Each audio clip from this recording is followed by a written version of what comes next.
Good evening, and welcome back. Tonight, we're looking at the Zodiac, not as a horoscope, but as a collection of ancient stories, each stranger and more tangled than you might expect. From the fierce lion to the wandering twins, from the scales of justice to the water-bearer, every sign has a myth behind it, and some of them are far more complicated, tragic, or downright bizarre than the symbols we know today. We'll start at the beginning and work our way through all 12 signs, uncovering the legends, heroes, and gods that gave them life. As always, I'd love to know where in the world are you listening from, and what time is it for you? Whether you're settling down for the night or just looking for a quiet escape into the past, I'm glad you're here. Now, let's begin.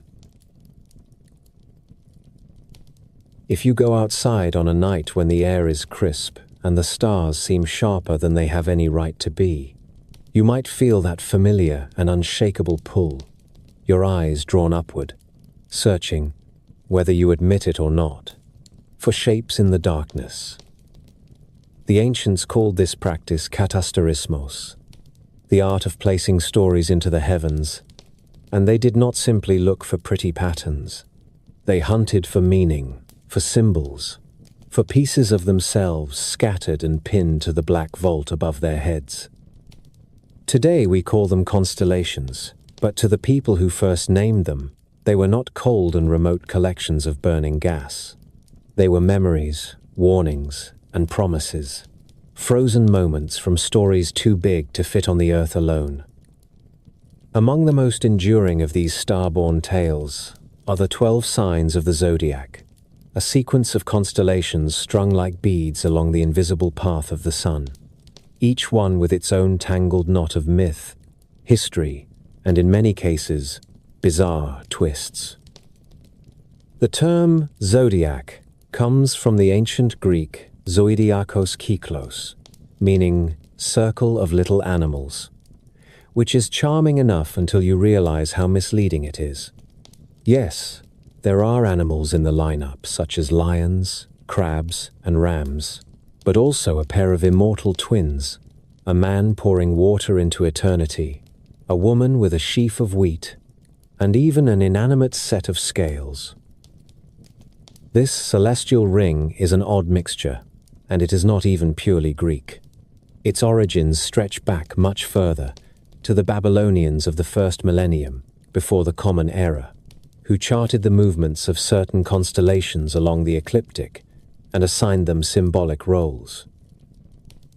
The Greeks, never ones to leave a perfectly serviceable system alone, inherited this framework and rewrote it in their own dramatic idiom. They layered over it a thick coat of divine intrigue, with gods transforming into animals, lovers immortalized in the stars, monsters slain and hoisted heavenward as trophies, and in doing so they created something that was equal parts calendar, compass, and cosmic scrapbook. But the thing about Greek mythology, especially when welded to something as permanent as the night sky, is that it rarely tells a clean and noble story. These constellations, the ones you might now see reproduced in silver pendants or tattooed in delicate lines on someone's wrist, were not conceived in serenity. They are souvenirs from moments of desperation, vengeance, lust, and catastrophe. Many of them exist because someone, often a mortal, met with a fate so extraordinary or so ghastly that the gods decided to make it a fixture in the heavens. The idea was both a gift and a sentence, a kind of immortality that freezes you forever in the pose of your most defining moment, whether that moment was triumphant or humiliating. It is no accident that so many of these stories involve transformations at the point of crisis, men into animals, gods into mortals, mortals into stars, because transformation for the Greeks was both punishment and preservation. Imagine, then, what it meant for ancient peoples to stand on a quiet hilltop, point toward a crooked scatter of lights, and tell the tale of how those lights came to be. They would speak of heroes who wrestled monsters only to die young, of women wronged by gods and repaid with a place in the sky, of creatures who fought for causes they barely understood and were immortalized in shapes that would outlast every empire on earth. In the telling, these constellations became less like inert decorations and more like living witnesses, silent and glittering archives of the best and worst in the human and divine condition. The Zodiac, then, is not a serene astrological wheel spinning gently above us. It is a battlefield memorial, a love letter, and a gallery of betrayals and last stands. Each sign is a preserved fragment of a larger and messier story, and taken together they form a kind of cosmic anthology of human experience as refracted through the Greek imagination. We will begin with Aries, the golden ram whose gift was both rescue and doom, and travel the full circle through to Pisces, the twin fish bound by a cord, fleeing for their lives. And as we go, we will see how the ancients, with all their flaws and ferocities, chose to mark their world not just in the marble of temples or the ink of scrolls, but in the permanent and unblinking lights that wheel above our heads every single night. The story of Aries begins not in the heavens, but on the green slopes and smoky hearths of ancient Colchis and Boeotia. In a world where a child's life could be bent or broken by the word of an oracle, and where the gods moved their pieces on the board of mortal affairs without a whisper of apology. To understand why the figure of a ram shines in the night sky at the head of the zodiac, we must first descend into a tangled web of family rivalry, divine intervention, and the kind of desperate escape that feels less like a triumph and more like a breath stolen before drowning. It begins with a boy named Phrixus and his sister Helle, the children of Athamas, a king of Boeotia, and Nephele, a cloud nymph sent by the gods to be his bride. Nephele, whose very name meant cloud, was a creation of Hera, shaped in the likeness of another woman to deceive a wandering king. And though she was divine, her life in the mortal palace was neither peaceful nor secure. When Athamas turned his affections to Ino, a mortal woman whose ambition was matched only by her cunning, Nephele's place in the royal household faltered. Ino saw the children of Nephele as obstacles to her own son's rise, and the legends tell us she hatched a plan that was as ruthless as it was patient. She conspired to bring famine to the land by secretly spoiling the seed grain before it was sown, forcing the people into desperation. When the king consulted the oracle at Delphi, Ino bribed the messengers to return with a false prophecy that the famine could only be lifted if Phrixus, the king's own son, were sacrificed to the gods.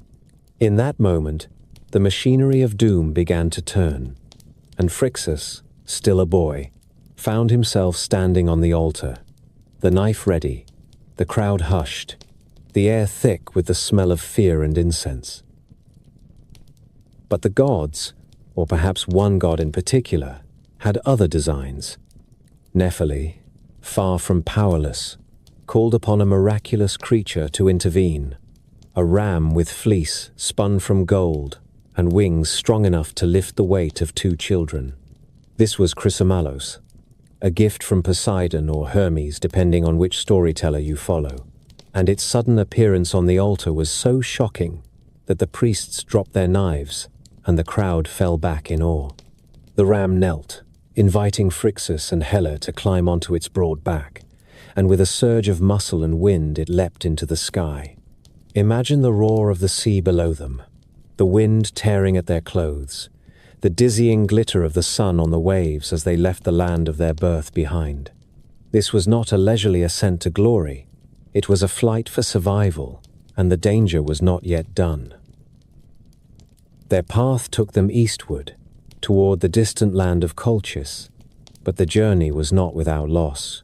As they crossed a narrow strait between the Aegean and the Black Sea, Helle, perhaps overcome by the height, perhaps too weak to hold on, slipped from the ram's back and fell into the waters below. That place became known forever as the Hellespont, the Sea of Helle. a name carved into maps as a reminder that even in stories where gods intervene, not all are saved. Alone now, Phrixus clung to the ram as it carried him to Colchis, where King Aeetes, the son of the sun god Helios, received him with unexpected generosity. In gratitude to the gods for his rescue, Phrixus did something both reverent and strange. He sacrificed the golden ram itself to Zeus, ending the life of the very creature that had saved his own. The fleece, impossibly radiant, was hung in a sacred grove guarded by a dragon, where it would one day lure Jason and his Argonauts into their own perilous tale. The placement of Aries in the sky is both tribute and testimony. The Greeks believed that Zeus set the ram among the constellations to honor its courage and service, fixing its form so that each spring, as the sun crossed its stars, its story would return. But the truth in the telling is complicated. This is not only a story of salvation, but of loss, of a sister's drowning, of a hero who lives because a god chose to spare him, and of the sacrifice of a faithful rescuer. To the ancients, Aries was a reminder that rescue often comes at a cost, that survival is never without its debts, and that the heavens remember both the shining moments and the shadows that fall beside them. When the Greeks looked upward and traced the curve of stars we now call Aries, they were not merely seeing the outline of a horned animal. They were recalling a chain of events in which a kingdom's politics, a stepmother's spite, a god's intervention, and the courage of a mythical creature had collided in one moment of desperate escape. Aries rises in the eastern sky at the turning of the year towards spring, when the earth begins to shrug off the damp lethargy of winter and life returns to the fields. To the ancients, this was no coincidence. The ram was not only a savior but also a herald, the first to arrive in the Zodiac cycle, leading the parade of constellations that marked the agricultural year. Its reappearance in the night sky was a silent announcement that it was time to prepare the plow, to trust that warmth would return, and to remember that survival was possible even after long months of scarcity. In the Greek imagination, Aries carried more than the weight of Phrixus's rescue. It became a symbol for bold beginnings, the kind of courage that does not pause to calculate the odds before leaping into the unknown. The ram's leap from the altar, its wings slicing through the air, became a model for decisive action when hesitation would mean death. This was not the quiet patience of Virgo, nor the measured balance of Libra, but the sudden and necessary force that could tear a person out of danger and set them on an entirely new path. In astrology, much later, Aries would be associated with the traits of leadership, energy, and a certain impulsive fearlessness. Yet in the original myth, those qualities belong not to the human hero but to the animal itself, the divine creature that acted without question when called. Yet even in celebration, the myth carries shadows. The very act that immortalized Aries also contains loss. Hela's fall into the sea, the sacrifice of the ram in the grove of Aries, the loneliness of Phrixus in a foreign land. It is as if the constellation exists to remind mortals that beginnings are rarely clean. They are often born from endings, from severed ties and irreversible choices. The Golden Fleece, which later became the prize of Jason and his Argonauts, was itself a relic of that cost. Every retelling of their voyage pulled the thread back to Aries, to the shining wool once draped over a creature that had carried a boy from death to life and then laid down its own life without resistance. To the Greeks, placing Aries in the heavens was an act of both gratitude and record-keeping. The ram's shape was fixed in the unchanging sphere so that every year, at the same season, its story would be rehearsed in the minds of those who tilted their heads to see it. The stars that marked its horns and back were like letters in a permanent inscription, written across the sky instead of on stone, impossible for wind or rain to erode. It was a way of telling the future through the past. If the ram had come once in a moment of peril, perhaps its return in the spring sky meant that help could come again, unseen, until the very moment it was needed. And so Aries begins the zodiac not with the perfection of a creation myth, but with the messy, human reality of survival.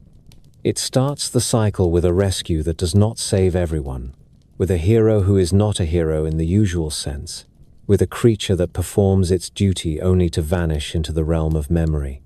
That is the truth the Greeks wove into their constellations, and it is the truth that still lingers when Aries rises over the horizon. That courage often arrives in the form we least expect, that rescue is not without cost, and that even in loss, the act of leaping into the air, into the unknown, can change everything. When the Greeks lifted their eyes to the slow, broad sweep of stars that form the shape we call Taurus, they were not simply tracing the outline of an animal. They were stepping into one of the most unsettling and magnificent episodes in the long and uneven record of Zeus's pursuits. In the age when the gods still walked among mortals and the sea was as much a road as the earth, there lived a Phoenician princess named Europa, daughter of King Agenor. Her beauty was not the loud, blazing sort that conquers a room. It was the kind that seemed to carry its own weather, the kind that pulled the eye without effort and made the world around her feel briefly more alive. She lived by the shore, in a land of warm winds and salt air, and it was there, while gathering flowers with her companions in a meadow that spilled down toward the beach, that her story veered into the eternal. Zeus, looking down from Olympus, saw her and decided that he must have her. This was the kind of decision that, for the king of the gods, was not weighed or questioned, but acted upon with the certainty of a storm rolling toward shore. Yet Europa was a mortal princess with a guarded life, and Zeus knew that his usual forms of approach would not suffice. So he reshaped himself, abandoning the eagle, the cloud, the flame, and becoming instead a bull, a white bull of such impossible beauty that even the wary would pause to look.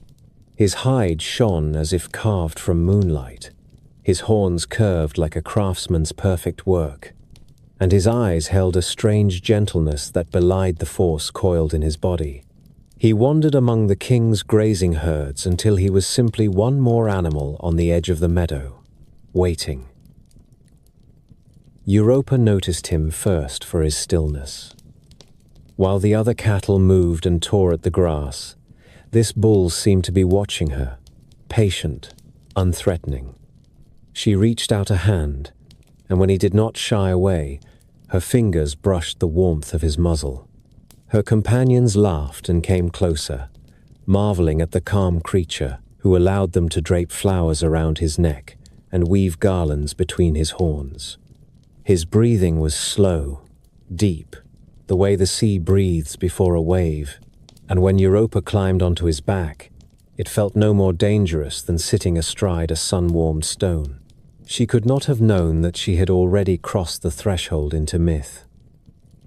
The moment she settled, the bull moved not the short, placid steps of a grazing beast, but a sudden, powerful surge toward the shore.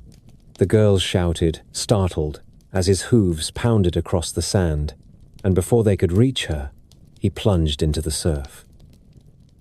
The sea rose around them in sprays of white, but the bull did not falter. He struck out into the open water with the strength of something made for both land and sea. Europa clung to his neck, the garlands slipping into the waves, her eyes stung by the salt wind as the coastline dwindled behind her. Dolphins appeared in their wake, leaping in arcs as if escorting royalty. And beneath them, the water shifted from green to blue to the deep violet of the open Mediterranean. There is no telling how long they traveled like this. The bull's great body cutting through the waves, the sun shifting overhead, the silence broken only by the rush of water and the sound of her own breath. At last, an unfamiliar shore rose ahead the island of Crete, fragrant with cypress and pine. Here, on solid ground again, the bull's form began to change, the white hide dissolving into the shape of Zeus, his eyes no longer gentle but burning with the victory of possession. On that Cretan shore, Europa's life was altered beyond recognition. She became the mother of 3 sons, among them Minos, who would one day rule Crete and build the labyrinth that held the Minotaur.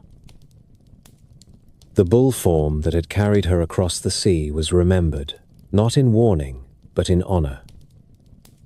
And so, the Greeks fixed its shape in the sky, not the man, but the animal, head lowered in eternal charge, the stars marking the curve of its horns and the breadth of its shoulders, the rest of its body fading into the darkness, as if forever emerging from the sea.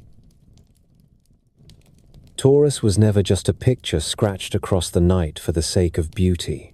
To the Greeks, its return in the sky was a signal, a reminder, and a declaration all at once. It rose in the seasons when the earth was waking from winter's quiet, when pastures filled again with the sound of animals grazing, when plows began to bite into the soil. The presence of the bull among the Zodiac was more than the shadow of Zeus's abduction of Europa. It was the sign of fertility, of strength returning to the fields, of the raw power that tilled and sustained life. The constellations' brightest stars, the warm red glow of Aldebaran at the bull's eye, and the cluster of the Pleiades shimmering near its shoulder, were not just ornaments, but markers by which sailors timed their voyages and farmers judged their planting. In a world without mechanical clocks, these were the living hands of the year's great dial. But Taurus's meaning did not stand on a single myth alone.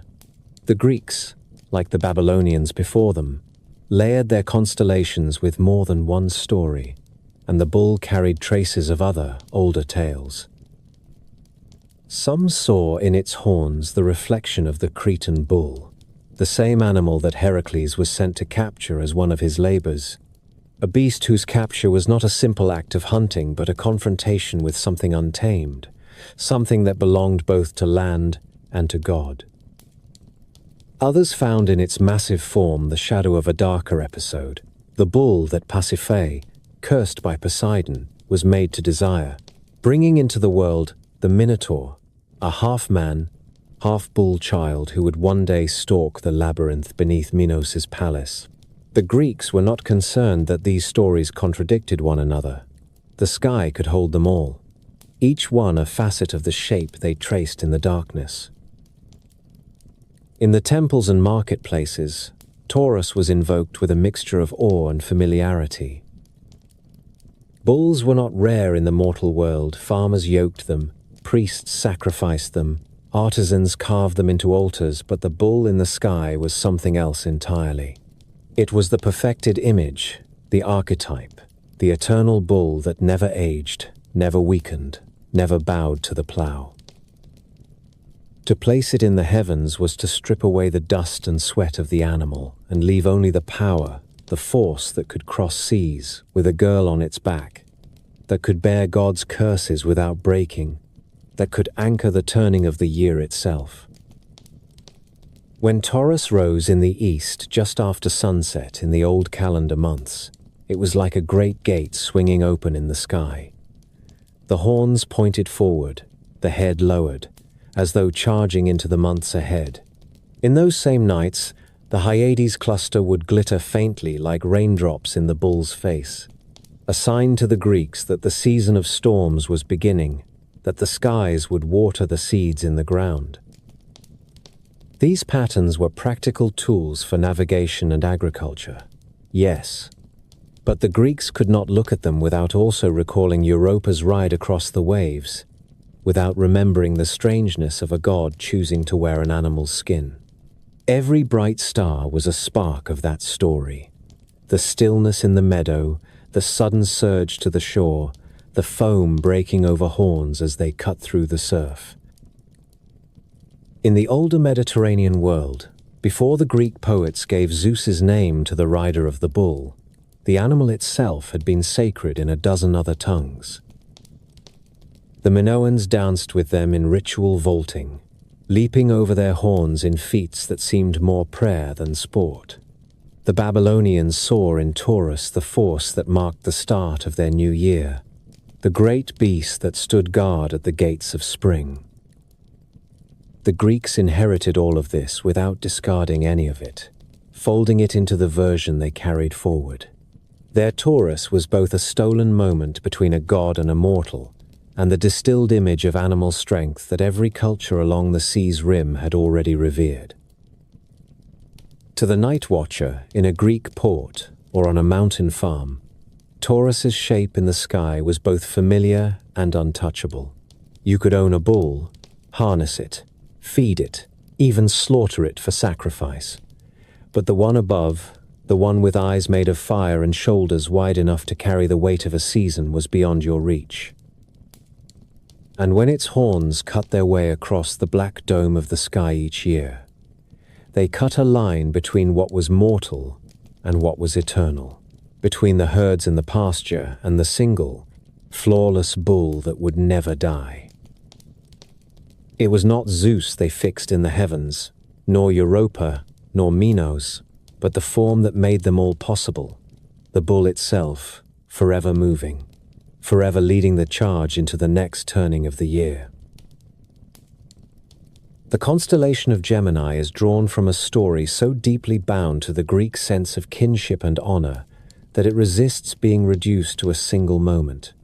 To trace its shape in the night is to enter the life of two brothers, Castor and Pollux, whose bond carried them beyond the reach of ordinary mortality.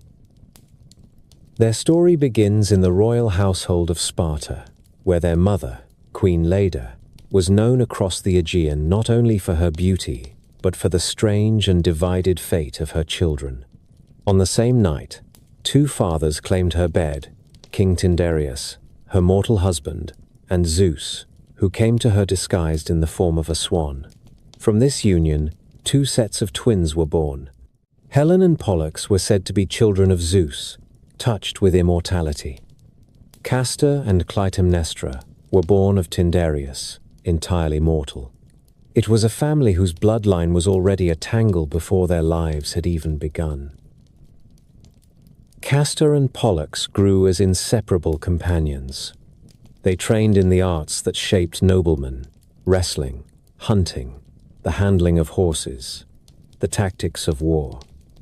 Each boy's skill complemented the others.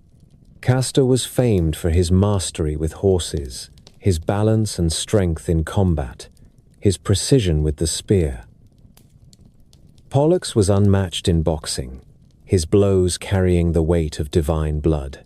Together they formed a partnership that could not be challenged in the lists or on the battlefield. Their fame spread beyond Sparta. Poets sang of their exploits. Sailors called on them for protection at sea, swearing they had seen the brothers' figures appear in stormlight to guide their ships towards safety. Yet no mortal life, no matter how gifted, was free of the quarrels that plague men. The brothers became entangled in a dispute over women with their cousins, Idas and Lynceus. Versions of the tale differ, but all agree it was a matter of pride and possession, two pairs of warriors convinced of their own right, unwilling to yield. The quarrel swelled into violence. Spears flew, and in the clash that followed, Castor was struck down. His body fell not as that of a hero in the heat of victory, but as that of a brother watching his own life slip into the shadows. Pollux fought on until his enemies lay dead or scattered, yet when the dust settled, he found no comfort in survival. Standing over Castor's body, Pollux felt the full weight of the immortality he carried. It was a gift he had never asked for, and now it felt like a sentence. For what use was eternal life when half of himself was gone? He turned to Zeus, not as a worshipper making a plea to a god, but as a son speaking to a father, and begged to share his immortality with Castor. In some tellings, Zeus granted him the request by dividing their existence. The brothers would spend one day among the gods in Olympus, and the next in the underworld among the shades, never to be wholly separated again. In others, Zeus raised them together into the night sky, fixing their likenesses side by side where no blade could part them. The stars of Gemini became their eternal likeness, two bright points standing close in the darkness, each carrying the memory of the other. To the Greeks, they were not simply guardians of sailors or patrons of athletes. They were proof that devotion could overcome the finality of death, that a bond forged in life might hold even beyond the grave. The sight of those twin stars at the edge of night was a reminder of a vow kept at the highest cost, a loyalty that neither war nor the will of the gods could undo. To the people who named the sky and read it like a ledger, the two bright points that mark the heads of Gemini were never just conveniences for navigation or ornaments pinned to the black. They were a living presence made visible, a compact between brothers shown in firelight, and every time they rose together, just after dusk in the clear weather of late winter, a murmur passed through harbors and hill towns because Castor and Pollux had returned, the Dioscuri standing their silent watch again over streets and fields and mastheads, a reassurance that what had been promised in an hour of grief would be honored as many times as the year could bear. Their names traveled farther than most men ever would, carried in the mouths of sailors who were not poets and yet spoke like poets. When storms lifted the sea into walls and the rigging shook, and the world narrowed to the length of a deck. For in that hour, even the irreligious saw a strange blue shimmer crawling along spars and stays, a cold flame that did not burn the hand and did not obey the wind. And they said that the twins had come, that Castor and Pollux were with them, that loyalty itself had stepped aboard, and captains made vows aloud to gods they could not see, because the sight of twin lights on a mast in a hard blow turns the heart from calculation to gratitude. This reputation did not begin with fishermen and merchantmen. It had been earned in older stories that moved like a current beneath the later piety, stories of the voyage of the Argo when the sea itself seemed to decide whether the ship would live or sink. And a boxer king named Amycus demanded that any who set foot on his shore must face him with fists alone, a demand that was answered without bravado by Pollux, who met him in the sand while the crew stood as a ring, and the surf counted out the rounds, and when the king lay broken, the Argonauts went back to their work with the unsentimental calm of men who know storms do not respect victory. There followed a night when wind and water agreed to end the expedition, and the first tiny fires crept over the yardarms. And men who had never prayed learned how, and the twins were said to have stood shoulder to shoulder in the lightning, as if the sky were only another arena, and the storm relented just enough that oars could bite, and the keel could keep her line. From such episodes, the cult of the brothers gathered its weight, so that later, when a small craft met weather beyond its build, and an old steersman whispered their names and the glow returned, the crew believed that the favor of Castor and Pollux was not an accident, but the continuation of a pledge made long ago. On land, their figures did work of a different kind, teaching with the authority of image rather than command. And in Sparta, where boys learned to trust the man to their right as they trusted their own hands, the Dioscuri were the faces carved on temple friezes and painted on shields, riders with lances leveled, horsehair crests catching a sculptor's panting wind, the pattern of two made into an emblem of how a line should hold. They had sanctuaries where bread and wine were set out each year, as if for honored guests, and there were feasts called theoxenia, in which the brothers were invited to recline as companions at a table that remained empty to the eye. The city acting out its belief that friendship requires ceremony, if it is to outlast fear. In Athens, they were addressed as the Anakes, the lords, and had their own precinct, and in small towns far from the arguments of the great polis, there were little shrines with rough pillars and 2 stars scratched into soft stone, so that a shepherd on a ridge or a traveler in a bad pass could pause and remember that strength comes in pairs, and that the gods remember those who do not abandon one another.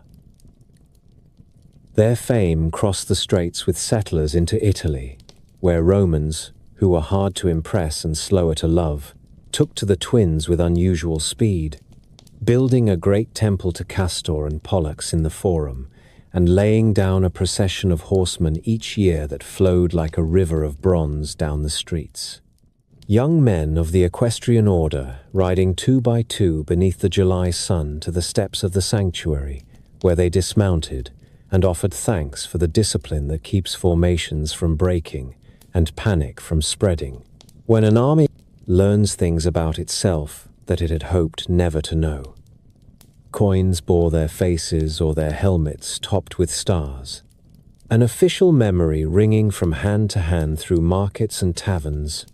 And if you lay the coin flat and let it catch the light, you can almost see the argument it makes, that a city is safest when it holds up examples of brothers who keep a promise, even when the gods change the terms. This notion seeped into oaths before games, into the quiet rituals of departure at city gates, into the reluctance of craftsmen to sign their work with a single name when 2 had shared the labor. The twins appeared in poems that were recited at banquets, and in laws that rewarded men who bore the burden of another's crime or returned a fallen comrade's body, rather than counting the odds for their own escape, because every society teaches by example more effectively than by statute.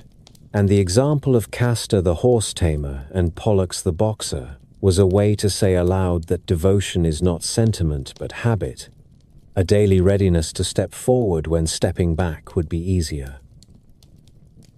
Their myth carried a precision that made philosophers nervous, for immortality is usually a simple state, and yet the brothers lived under an arrangement that divided their days between the sunlight of Olympus and the dark of Hades, and audiences did not miss the unease of that arrangement. The detail mattered because it did not flatter. It suggested that even a gift from Zeus can be a burden when the one you love cannot share it fully, and so the bargain becomes a rhythm, a procession of mornings and midnights in which companionship is preserved at the cost of rest, as if the sky itself were asked to alternate between feast and funeral so that a vow could remain intact. This is why the sight of their stars side by side did not feel like reassurance alone. It also felt like an instruction in the costs that words draw down when spoken in earnest, a reminder that the best pledges complicate a life rather than simplifying it, and that the meaning of a name endures only insofar as someone pays for it with days and nights and breath. Astronomers who kept calendars for farmers and pilots wrote their appearances carefully, observed that the brighter of the pair, which later ages called Pollux, rose with a warm steadiness, while the other, called Castor, seemed a little whiter and colder, and they set down the way the twins stood among winter's bright company, near the white dog and the great hunter and the charioteer with his sharp star above the shoulder. A geometry that made sense to those who sailed by constellations rather than by instruments, and that also made sense to those who sowed barley and watched for decent weather to shear sheep. When the twins cleared the eastern roofs in the long, cold evenings, it was time to consider certain tasks and postpone others, to mend hulls that would cross dangerous water in spring, to call crews together and share out the terms of profit and loss before tempers frayed at sea. The same pair shone high at midnight, when the year leaned hard toward its turning, steady companions in the clear vault over mountain snow, and shepherds who spoke in proverbs said that a flock fares better when men remember the twins and pair the young with the experienced, rather than trusting to luck. In painted pottery and stone reliefs, and the small bronze mirrors tucked into the chests of wealthy women, you can see how artists work the story into the curves and edges of daily life. The two young men shown seated together with spears grounded between their knees, or riding side by side with the quiet satisfaction of men who do their work without any audience, or standing with stars above their hair, as if they had only just come down from their place to look at something that needed attention. These images were domestic and public at once, a language that repeated itself from banquet hall to stable yard, so that boys who had not yet chosen their friends and men who had chosen badly were both reminded that the world expects you to hold to the one who stands with you. The brothers appear also in the old tales of their sister, for when Helen was taken from Sparta by Theseus, while still very young, Castor and Pollux marched into Attica, recovered her from Aphidna, and took Theseus's mother Aethra away in her place, an act that told the Greeks that the twins were protectors of family honor and also participants in the rough arithmetic of reprisals that governed the age. And later, when a cattle raid turned into a feud with their cousins Idas and Lynceus, that arithmetic ran to its limit, and Castor fell, and Pollux chose to answer death by distributing his life across two realms so that the partnership could hold. Epithets followed them like banners: saviors of sailors, tamers of horses, guardians of youths, patrons of the way the body learns skill through repetition, and the mind learns courage by watching the man beside it refuse to run. Their cult was neither secretive nor ecstatic. It asked for feasting and fair dealing, for twin cups filled to the same mark, for simple justice in contracts and steady hands in the press of battle. When a chorus sang of them at a festival, you hear the balance of their gifts. The one whose knuckles knew the weight of a fist, and the one whose hands knew the language of reins, and somewhere behind the praise, the quiet understanding that they had avoided the poison that often creeps into brothers' hearts when courts and bards and commanders say one is favored. The myth insisted that Pollux's share of divinity did not make him careless with the mortal who matched his stride, and that Castor's mortality did not sour him against the god-blooded youth who shared his bed and bread. All of this made the constellation more than a signpost for the season. It made it a standing instruction, a piece of civic curriculum conducted in starlight. And if you wanted to teach a boy why he must stay in the line or return for the fallen, or sit beside a friend who has lost a child, you could point to the two lights that travel together and tell him that the world is kept from ruin, as much by paired loyalties as by laws. That when a city is lucky, its men decide to mirror the twins. That when a ship is lucky, the watch on the bow keeps faith with the hand on the tiller, because each knows his life is braided with the other's. In this way, Gemini became a habit of mind and a discipline of the heart, a way of measuring oneself against a story that refuses to let affection be cheap. And as the brothers' stars cleared the haze over the sea lanes, or hung above frost-bright fields, the same thought took root again and again in those who looked up, that devotion remembers the bargain it made, even when the day has been long and the night promises no relief. The story begins in the marshland at Lerna, where the ground breathes and the water stinks of rot. Reeds rattle in small winds. Pools reflect a grey sky that refuses to open. Here the hydra makes its den. It coils in the shadows under a bank where roots hang like ropes. The second labor of Heracles sends him into this ground. He comes with a club and a sword. Iolaus, his nephew, follows with a torch and a cart. They move as men who know the air will turn against them. The swamp swallows their steps. Frogs fall silent. Even the birds draw back from the smell of old blood. Heracles finds the hydra by listening. He knows the beast does not sleep long. A hiss rolls over the water, then a surge. 9 heads lift like black lilies opening. Eyes burn low, Teeth show in a wet grin. Heracles stands his ground and strikes. One neck breaks under the club. The head drops into the weeds. The stump spits steam and then blossoms. Two new heads rise where one was lost. He learns the lesson fast. He strikes again and again. The marsh fills with the sound of wood on bone. Every blow breeds more mouths. The creature moves with cold patience. It slides across the mud and tests the line. Heracles gives ground to firmer soil. The club booms against skull after skull. The air tastes of iron and sulfur. Iolaus runs the torch along dry brush. He waits for the right moment. Heracles pins a neck with his knee and hacks it through. Iolaus is there with fire. He cauterizes the stump. The neck seals with a bitter scream. The heads stop multiplying. The men fall into a rhythm. Cut. Burn. Step. Breathe.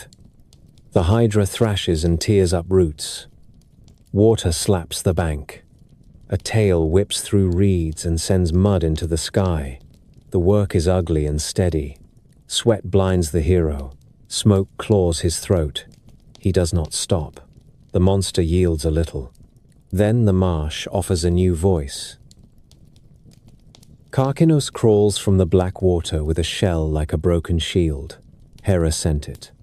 The goddess has carried a long hatred for Heracles and will take any chance to slow his hands. The crab moves sideways with deliberate calm. It finds the hero's ankle and clamps down. Chitin bites into flesh. Heracles staggers in the mud and drops one guard. The hydra lunges. A jaw closes on his shoulder. The club shudders when it meets a skull. Iolaus drags fire across another stump. The stink of burned hydra rolls over the pool. Karkinos does not let go. Its legs churn the mud into a paste. It pulls as if it could drag a man under by will alone. Heracles looks down through smoke and blood. He shifts his weight and drives his heel. The shell cracks with a flat report. The second blow ends the movement. The crab folds into the mud and slides back toward the water like a broken pot. Hera watches and refuses to waste the gesture. The crab had done what it could. It had obeyed. It had entered a fight that belonged to beings far larger than itself. That is enough for a place in the sky. The goddess fixes the small shape among the stars. The curve of a shell, the splay of legs, a faint scatter, hard to find unless you already know where to look. The labor runs to its end. Heracles and Iolaus work the method to the last head. Cut and burn until the necks are black glass. The immortal head is buried under a heavy rock at the road to Argos. The swamp settles into silence again. Steam rises in thin veils and then thins away. Somewhere above the mist, the small figure of Karkinos has taken up its watch. The heavens hold the record of the bite on the ankle and the answer that crushed it. The constellation will carry that record through clear nights and over winter fields. The marsh will forget. The sky will not. Cancer rises where the year turns hot. In the old calendars, its stars stood at the gate of summer. Priests watched that part of the sky and wrote a single word beside a day that would return like the tide. Solstice. The sun climbs, then pauses, then begins to fall again. The Greeks gave the pause a body, a crab. It creeps sideways, as if the sky itself must shift its weight before it changes course. The shape is faint. The outline is spare. You have to know what you are looking for. In a firmament crowded with heroes and monsters, Cancer keeps a small room. That is part of its force. The quiet signs often do the hardest work. They hold the hinge. Farmers and sailors learned Cancer by feel as much as by sight. The stars here are not loud. They whisper through haze. Near the heart of the figure hangs a pale cloud the eye can gather on a clear night. The Greeks called it praesepe. The Manja. Two dim stars graze at its edge, Asellus borealis to the north, Asellus australis to the south. The little asses. Together they feed from the cluster as if the sky kept its own trough. Shepherds said that if the manger blurred when the rest of the night was sharp, rain was coming. Pilots set a watch for it from the stern and counted that blur as a warning to shorten sail. Aratus names the place in verse like a weather note set to music. Ptolemy fixes the same light in a catalogue that reads like a ledger. Centuries apart, the signs remain the same. Look for the small cloud. Judge your day. Old stories gathered around those two asses, as if the cluster were a hearth. One tale told that gods rode humble mounts to a battle, and their braying turned the will of giants. Another said the little beasts were honored for simple service during a march when the strong were tired and the waterskins ran low. The details change with the teller. The intention does not. The heavens hold a lesson that values plain labor over the noise of glory. Two dim lights, a shared bowl. Men in ports and men in fields learned to trust a pattern that asked little in return. Be steady. Keep company. Know where to feed and when to move. Cancer's faintness became part of its mythic biography. Hera set the crab among the signs for obedience rather than success. The stars do not blaze like the eye of the bull or the heart of the scorpion. They hang like a memory spoken under the breath. That suits the scene at Lerna. The creature did not change the battle. It distracted a giant for a breath and was broken underfoot. The goddess placed the trace of that act where no wind could erase it. Greek listeners understood the shade of praise in the tale. Some efforts do not finish a story. They mark it. A grip on an ankle. A bruise that throbs the next day. A token granted by a queen who counts loyalty even when the field belongs to someone else. In the language of the sky, Cancer held the path of the moon. Hellenistic writers called the sign a house of Selene. Night by night, the goddess poured her cold light over that reach of the ecliptic and gave the crab a second task. To govern the tides of sleep and of shore. To preside over kitchens where steam rose in summer and mothers laid infants on cool stone to rest. To watch the doorways of houses when heat kept them open until dawn. Later, philosophers spoke of a teaching that said souls come down to earth through this gate and return by the road that stands across the circle in Capricorn. The crab and the sea goat thus became the markers of arrival and ascent. One looks inward, one looks away. The pair holds the traffic of breath. Cancer once named the latitude where the sun stood at its highest noon. A traveler who kept to that line walked the edge of maps that seemed to smoke in summer. Greeks and Romans drew it across parchment and called it the tropic. The turning.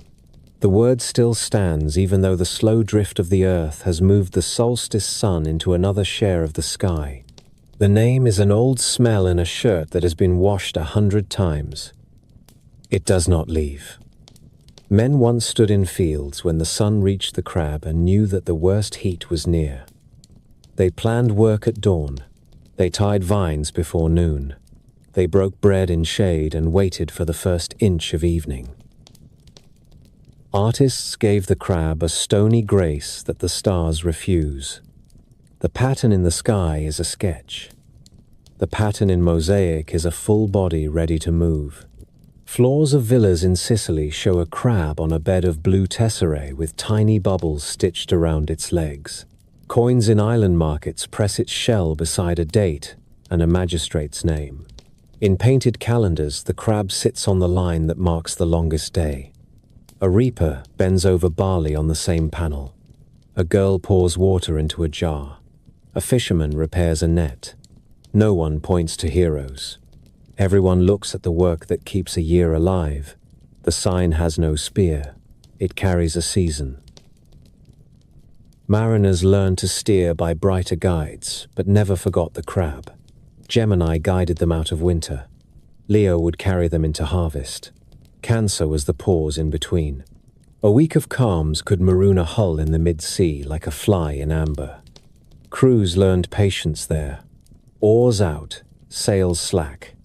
The sky a white bowl by day and a glass lid by night. The crab kept them company through that long-held breath. 2 dim asses, a faint manger. A story that said the small can be faithful through hours that leave no trace in sagas. A captain who had buried friends took comfort in that. He did not need omens that roared. He needed a map that respected endurance. So the Greeks read Cancer as the section of the zodiac that does its work without applause. It straps the season to the year. It marks a limit the sun cannot cross. It teaches by example rather than by threat. Where Gemini shows a vow shouted into the face of death, and Leo will roar of strength given shape, the crab makes room for all that, with a sideways shuffle and a steady grip. Part of the year is a fight. Part is a harvest. Part is a wait. Cancer remembers the wait and gives it a sign.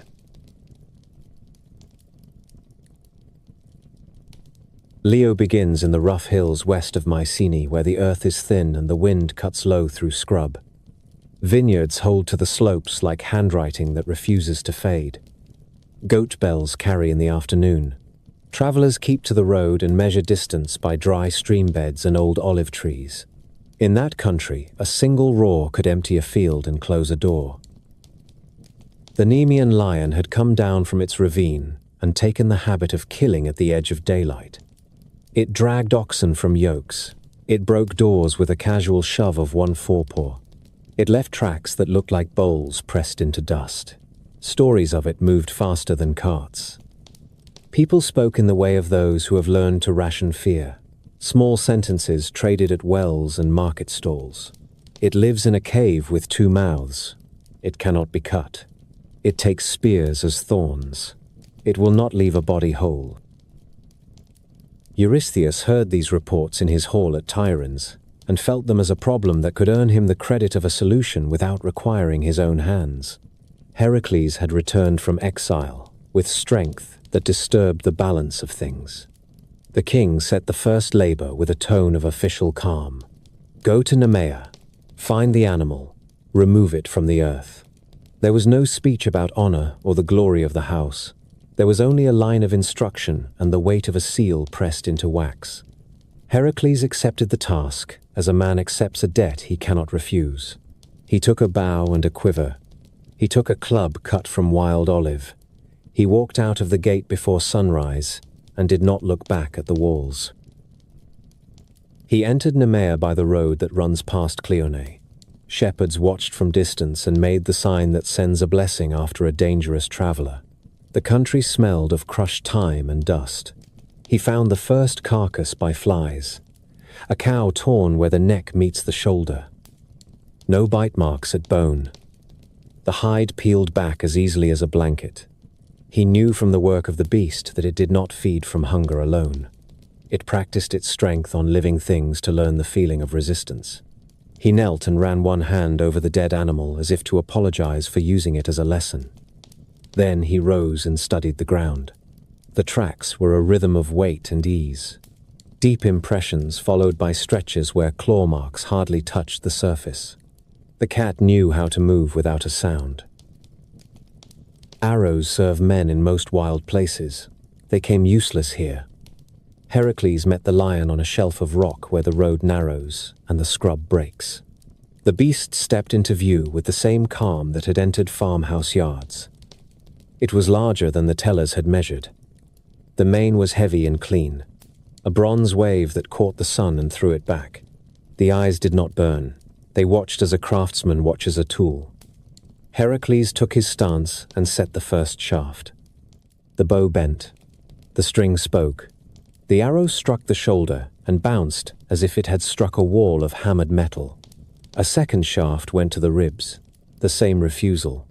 A third at the throat where flesh runs thin. The shaft shattered into drift. The animal blinked once and rolled a slow step forward. A decision made itself. Distance offered no leverage. Heracles dropped the bow and tested the club against his palm. The olive wood had a little spring in it, and the weight pleased him, yet he understood the terms before he swung. Bone and hide and the god-born toughness of the creature would not yield to a blow alone. He drove the lion back from the shelf into broken ground where thorn and rock made a close ring. The beast changed its rhythm and moved with a low glide that sent dust up in veils. It feinted once toward the right and then went straight in. The club met its skull with a sound like a door slammed against stone. The lion spun and struck with a forepaw that blurred in the air. The blow did not cut. It lifted Heracles from his feet and threw him into brush that tore at his arms as he rose. The animal did not press. It watched as if confirming the measure of the man who had come to end it.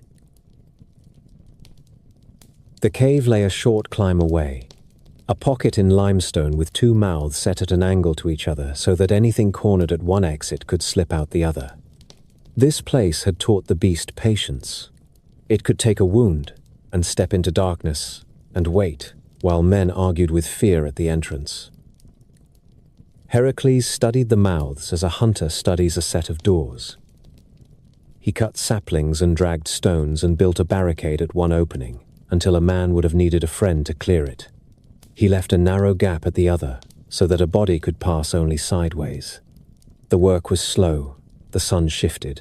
Sweat salted his eyes. The silence of the valley deepened in the hour before dusk when insects rest and birds hold still. He felt the animal watching from somewhere he could not yet see. It came at last with no roar at all. It slipped through the gap like water and hung for an instant between rock and light. Heracles stepped into it. The club could not serve. The space was too tight. He dropped the wood and reached for the mane with both hands. The hair felt like rope soaked in oil. The heat of the body was a furnace held in skin. The animal turned and struck for the throat. He caught the jaw in his forearm and felt teeth that would have cut bronze grind against the muscle. He shifted his weight and drove a knee under the ribs to crush at breath. The cave took the sound of the struggle and returned it as a low drum. Dust rose and fell. Pebbles crawled in small avalanches. He tightened his hold with a patience he had learned in other battles that had left no songs. Strength did the work, and then kept doing it for the span of minutes that felt like a season. The forepaws clawed at his back and made furrows that burned. The jaw slackened. The heat ran out of the great body the way water runs from a cracked jar. He stayed with the weight until his own breath steadied. Then he let it down and stood over it in the half-dark. There was the matter of the hide. The stories that reached Tiryns had kept the detail that makes the whole thing clear. No blade would open that skin. Men from the valley had tried to take a trophy from ribs and shoulders and had broken knives without lifting a single curl. Heracles tried his edge out of respect for the craft that had made it and felt the metal skate. He considered fire. He considered stone. He remembered the simplest truth. A thing made beyond the ordinary might answer only to itself. He knelt again and took one of the lion's own claws and worked it along a seam where the belly hangs soft. The skin parted with a low sound, a surrender that belongs to the moment when an impossible tool meets its proper use. He stripped the hide with the practice of a man who had dressed animals since boyhood and did it with care, avoiding cuts that would weaken the pelt. He put the skin on his shoulders and felt the weight settle like a mantle that would never belong to any other man. The jaw came forward over his brow. The fangs framed his face so that anyone who looked would first meet the memory of the animal that had owned the hills. The smell of the cave and of the beast wrapped him. It would take days to fade. He took up the club and stepped out into evening. The sky over Nemea had gone the color of grape skins crushed in the press. A few birds moved low as if the weight that had pressed them down had lifted. People came out from behind walls in twos and threes, measuring the figure that wore the lion's head and moved with a tired steadiness that spoke the truth better than any shout. There were no speeches in the road. There were nods and the kind of thanks that a country pays with bread and water and a place to sleep under a roof that does not leak. The return to Tiryns rewrote the air of the court. The herald who carried messages for Eurystheus met Heracles at the outer field and would not come closer than a safe span of paces. The king heard the news and walked to the threshold, then took a step back into shade as the figure with the lion's mask grew larger in the courtyard. It is said that Eurystheus looked once, and then turned and moved fast into a storage jar that had held grain in other seasons, the way a boy might hide when thunder walks across the house. He issued the next command from that dark mouth and sent word that future reports must be delivered outside the walls with no trophies brought near. Heracles listened without any visible reaction. He had work to do and would do it, and he knew more than most that fear born in a man's own house is an argument without an answer. The hills of Nemea did not return to innocence. Hunters found the cave and spoke as if it held a presence even when empty. Children dared each other to touch the stones of the blocked mouth, and then ran laughing and sick with pride. Vines crept back over the ground where the lion had dragged cattle. The quiet of that country changed its tone. It lost the tremor that comes when people listen for a single sound, and gained the deeper breath that comes when a danger has been removed by hands that have taken scars for their payment. In the paintings that followed, the lion would never stand alone again. It would live as the cloak of a single man, a second skin that marked him in every port and on every road, a proof that some tasks remade the one who performed them as completely as a river remakes a bank in flood. Leo claims the warm nights after the year tips past the height of the Sunday. The west still holds a band of copper at dusk. Crickets take the fields.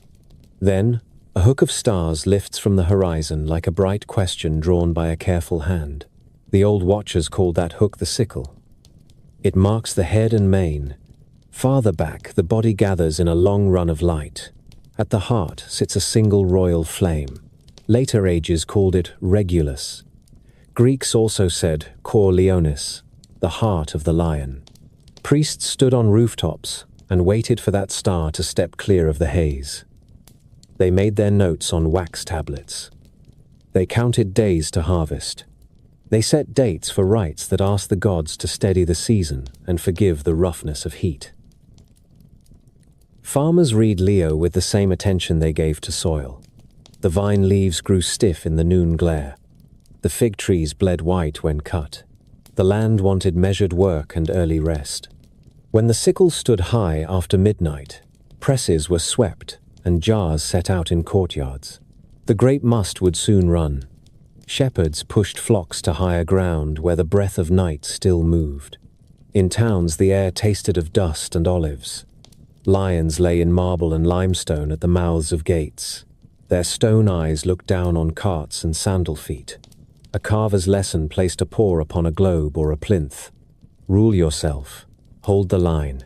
Let strength sit still until it is needed.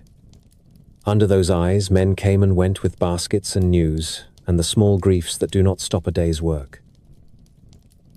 Astronomers fixed Leo among the Zodiac with a craftsman's pride. It walks the ecliptic with the poise of an animal that knows the ground. Ahead lies Cancer with its dim manger. Behind lies Virgo with wheat in her hand. The placement taught a rhythm. Pause at the hinge of the year. Then step into labor. Then lay claim to the bread that follows. Star by star, the figure resolves into meaning. The head bends. The forepaws press the unseen earth. The spine runs toward a single cold spark at the tail. Denebola. When the whole rises, the sky seems to carry a living weight. Even those who did not follow names and measures felt that weight. A presence. A standard raised without trumpet. Myth gave the outline a history that men could speak in a courtyard at dusk. Zeus set the lion among the constellations to mark the end of a terror. A cave that had trained a beast to ignore iron. A struggle in close stone where a man refused to yield ground. The trophy in heaven is not a head on a wall. It is an image that teaches. The hide on a hero's shoulders silences a crowd. The shape in the sky steadies a century. When children asked why the lion looks forever ready to move, the answer came in a short chain of facts. It learned to take doors off their hinges. A man learned its patience. He drew it into a place where its tricks would not serve. He did the long work of breath against breath. Then he carried the lesson away and gave it to the year. Temples answered with art that sharpened the thought. Painters set Heracles in a half-light with the jaw of the lion fallen across his brow. Sculptors cut muscle that speaks without a word. The pelt becomes a mantle that puts an end to boasts. Coins traveled from hand to hand with a lion facing into the wind and a wreath around the legend of a magistrate. Mosaics set lions in tesserae that caught water and wine. The creature watched from bathhouses and banquet halls, and the floors of townhouses where sunlight walked in from inner courts. A guest paused over the pattern while a servant poured. Strength is in the house. Spend it with care. The message passed without sermon. Sailors who lived by bright markers used Leo to hold their lines on open water. When Regulus cleared the rail at the hour before dawn, a helmsman could confirm his course for Rhodes or for the heel of Italy. When the sickle leaned to the west at the end of night, men judged how much dark remained for rowing and when to call relief. The lion did not shout in storms. It simply stood where it should stand and gave the mariner a fixed point when the mind begins to wander and fear grows teeth. In that steadiness, the brothers of the sea felt a promise that belongs to discipline. Keep the angle. Trust the star. Let the wave pass. Philosophers took Leo as a study in earned authority. They pointed to Regulus and spoke about the difference between a crown and a head that can bear one. The lion's face in the sky looks outward. It does not plead. It does not threaten. It consents to be a measure. Kings came to shrines with gifts and asked for the dignity that does not tip into rage. Judges wore rings with small lions cut into the bezel and tried to remember that haste shames the bench. Even households listened. Fathers told sons that a heavy hand has to learn when to open. Mothers told daughters that iron in the spirit does not require iron in the tongue. The constellation helped frame those sentences. A picture held the advice in place. Writers of catalogues kept the names so a distant future could still point and know. Hipparchus noted the long slide of the sky and still placed the lion with care among his figures. Ptolemy added magnitudes and a map in numbers. Poets folded that dry precision into lines that brought breath to it again. A lion crouches in the east. His heart burns clear. The year has passed its turning. Bring water, bring shade. Bring bread for those who labor before noon. A city that learns such lines grows hard to break. The residents know when to rest. They know when to stand up. They know what a long day demands from the back and from the will. The old festivals of late summer gave Leo a seat at their tables. Men set wreaths of dried bay on door lintels. Women cooled wine with river stones wrapped in linen. Heralds called the names of athletes into dusty arenas where feet threw up light. In the stands, a father pointed to the sky while his child watched wrestlers lock and lift. See that curve of stars over the roofline? That is the main. The bright one is the heart. Watch how the stronger man waits. See how he will choose the moment and hold. The rules of the contest were a local echo of a larger story. Control the field. Close off the exits. Do the work in the space you have made. As the season wore on, the lion crossed the meridian and began to lean west in the early part of night. The heat still lay heavy on streets and tiles. Cicadas pressed their song into stone. The figure remained high enough to light roofs with its gaze when dinners ended and courtyards cooled. Voices fell. Lamps guttered. A last cup went around a table. The stars kept their places, as if human hours did not matter. People took comfort in that indifference. A constant above the variable. A frame around change. In that frame, Leo kept teaching by being present. A memory of a cave outside Mycenae. A posture of readiness that does not steal forward. A heart that does not flicker.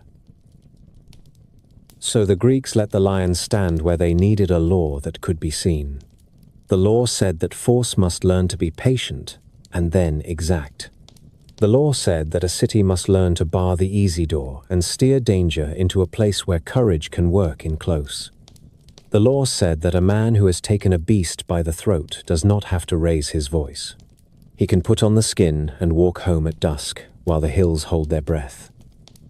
Above him, the same outline goes on walking across the months. Head lowered, paws firm, eyes on the ground that all must cross.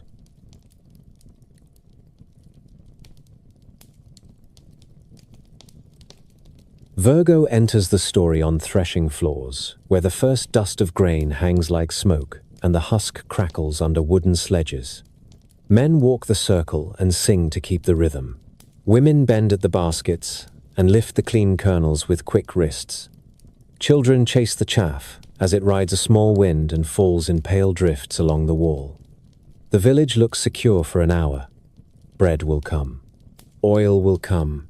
The jar in the corner will not echo when you strike it with a knuckle.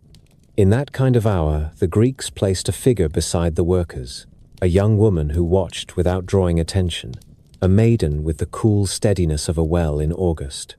They called her Astraea in one voice, and Dike in another, daughter of Themis in one telling, child of dawn and star in another, justice in the shape of a person who keeps her hands clean yet knows the price of order. She holds a single ear of wheat. She looks at the measure in a woman's scoop. She hears the old men argue about a boundary stone and waits to speak until they fall quiet. The world she loved soured slowly. The stories give it stages because people understand steps better than collapse. Golden age with open doors, silver with longer nights, bronze with armor that answered anger too quickly. Then the age that Hesiod mourned, the age that did not bother with pretty names, iron. The change showed first at doorways. Guests were turned away and told to find their own water. Tables had bite marks where hands fought over the last piece of cheese. In courts, the loud won and the tired gave up. Oaths were taken with a casual voice. Fields were cut in the dark, one row too far. A widow's goat went missing and came back slaughtered in another man's pot. The gods watched from their high rooms and withdrew one by one like household gods packed into chests during a move. Astraea stayed. She stood in porches with a hand on the lintel and told men to put the knife away. She stood by wells and reminded children to wait their turn. She stood at the edge of markets where weights were ground thin and asked the seller to place one more fig on the plate. There were days when it worked. The knife went back into the belt. The child stepped aside without tears. The seller nodded and added the fig. Those days held her in place. She walked the roads between towns and slept under vines and watched the same moon the reapers watched from the fields. Then came days when the knife rose anyway, when the child pushed forward and scooped water with both hands until the trough marked with a stick went wrong. When the seller laughed and kept the change, she knew the sound of a life bending past repair. It is simple. A voice grows flat. A face fixes in a set that does not reduce. People stop looking at the witness. They talk over her shoulder as if she were a pillar. She stayed until that sound lived everywhere she turned, even in rooms where bread had been blessed for 50 years, and everyone knew the names that should not be spoken in anger. The stories say she was the last of the immortals who loved men to walk away. No rush. A steady leaving. A woman who knew how to make an exit that preserves what dignity remains. The walk itself became legend. She chose the dirt road that runs under plane trees. She passed altars with smoke going up in thin columns and did not pause to fold the ash. She left the pottery districts where clay dust sits forever in the wrinkles of the knuckles. She crossed the long bridges where the river looks like hammered bronze at evening. She turned once in a barley field and watched gleaners pick the corners a second time in silence. She did not speak. She lifted the single ear of wheat and held it at her breast the way a mother lifts an infant when the crowd grows rough. In that gesture, the Greeks understood her mind. She would carry one proof of what had been good. She would take it where hands could not bruise it. She would leave the rest to men and their hours. The birds lost their nerve and did not follow. Dogs lay in the shade and watched her pass with their heads down on their paws. Night gathered around her in a clean ring. The stories say the air changed weight. Torches seemed rude beside her. The road rose as if it had been a ramp the whole time and no one had noticed. She did not fly. She did not run. She stepped from hill to hill the way a careful farmer steps across irrigation channels with a brimming bucket. Below, the small lights of farms spread out like a net. At the edges of those lights, men argued about a boundary again, and the same harsh words came out with the same heat. She did not turn back. The sky met her without ceremony. A place opened and held its shape. The maiden stood in that place and did not waver. The ear of wheat shone like a coal in a raked fire. The Greeks gave it a name that fit the thing itself. Speaker. The ear. A single bright witness carried upward to swear that order had once lived on the ground. Down below, the empty space she left filled with other voices. Law kept going because men need it even when they hate it. Magistrates learned to keep notes because memory grows partisan. Contracts grew longer. Witness lists took a page and a half. Judges sent for extra benches. The habit of weighing returned in tools since the hand that had weighed by instinct was gone. People missed her most in the moments with no rulebook. A fistfight in a lane where neither man remembers the first insult. A widow who cannot pay and must choose between shame and hunger. A small theft that will ruin a boy if punished, and will encourage a group if ignored. The sky carried her image over all of this like a roof tile that will not crack. Those who looked up saw the steady lamp of speaker and felt the throat loosen. Some took it as permission to try again in the morning. Some took it as a warning to stop before a sentence went too far. The same pin of light served both. Virgo's stars took their places around that kernel. The figure neither strides nor threatens. She reclines along the ecliptic with her gift across her lap. She leans a little toward the line where the planets walk. The posture is watchful. The Greeks drew it on papyrus and on the wet plaster of dining rooms, where men argued about olives and taxes and whether a son should be sent to sea. The picture kept them honest more often than it shamed them. It told them that the best guardian of a city is a habit that lives in ordinary hands. Sweep the threshold. Keep the measure fair.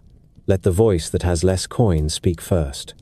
Put the knife away before you are tired. These are small commandments that ask for no temple and need no priest. A constellation can carry them across harvests and across wars. It asks only that someone point and say the names in order. Maiden. Ear of wheat. Speaker. Justice.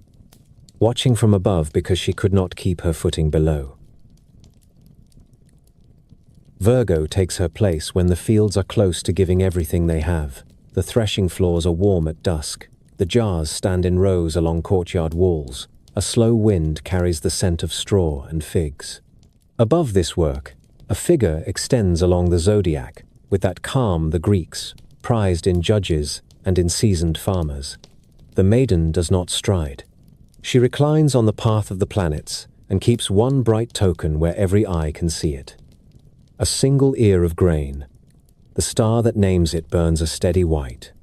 Speaker. Men in villages learned its location as they learned a path to water. Women teaching daughters to weigh out flour pointed to the same light and said the word aloud. Keep the measure. Keep the peace. Keep the year. The constellation spoke two languages at once. One was the language of fields. Demeter's gravity lived here in quiet form. The sheaf in the maiden's hand reminded everyone that bread comes first, that a city stands only as long as grain reaches the oven. The month of vintage waited just beyond the lion, and Virgo stood between with the air of someone who knows when to pour and when to hold back. Even the secondary stars hinted at work and timing. Epsilon Virginis carried a name that wandered through many tongues and settled on a meaning that farmers felt in their bones. The grape gatherer. That faint gold pin told vineyards when to watch the sugar creep into skins. The sky offered signals to those who looked up from the press or the trellis and asked the oldest question a household ever asks. Is it time? The second language was the law. Estrella and Dyke survived here as presence rather than story. A balance in the eye, a habit in the hand. When markets opened at first light, when weights came out of drawers and were set in pans that rocked on thin arms, the maiden was already above the western roofs and still watching. Merchants eyed the beam and took off a fig or added one. And in that small correction a city confessed it remembered what the image demanded. When magistrates drew up bonds on wax tablets and added the names of witnesses in a tight line, they did so under a sky where the ear of grain held steady. No threat came with that light, no trumpet. It was a quiet instruction that could outlast a dynasty. Keep the contract clean. Speak before anger fills the mouth. Leave enough in the sack for the woman down the street whose son is away with the fleet. Sailors learned Virgo by roots and angles rather than by the smell of cut straw. Spiker rides low in spring evenings and climbs to a royal height when the night is short. Crews tracked it from the shorelines of the Levant to the islands that dot the Aegean and across the open water to Sicily, where the horizon is a hard blue blade by day and a perfect circle by night. When that single star cleared the starboard rail at the middle watch, a helmsman could fix a course without speaking, and the bow would hold true until dawn lit the sail. The star did more than guide. It trained the mind. To steer by one bright point is to accept that steadiness is a craft, that the hand on the tiller must trust a pattern the sea cannot change, that the shortest prayer at night is simply a name spoken once into the wind.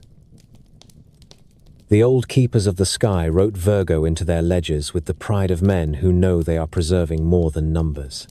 Hipparchus compared observations from earlier generations and found that the heavens were not fixed in the way everyone had believed. The equinox had shifted against the stars. Spica helped teach that lesson. It is a detail for astronomers, and yet it sits easily in the larger truth that the Greeks kept gathering under these figures. The world moves. The measure must move with it. If the point used to mark a season slides, then the wise man adjusts his calendar and his temper. He does not blame the field. He looks again and corrects his hand. Artists returned to the same lines for centuries and still found room to say something new.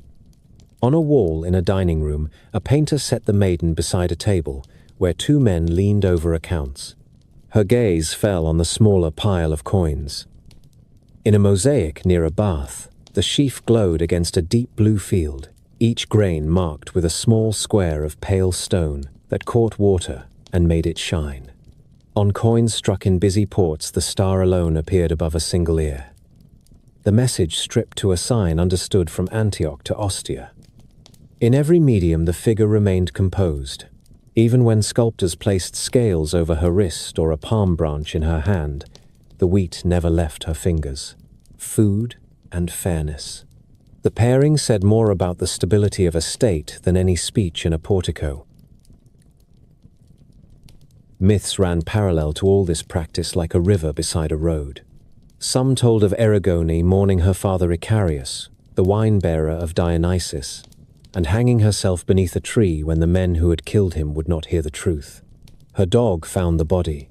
The gods set both in the sky, the girl as Virgo, the dog as a small star near the foot of the greater constellations.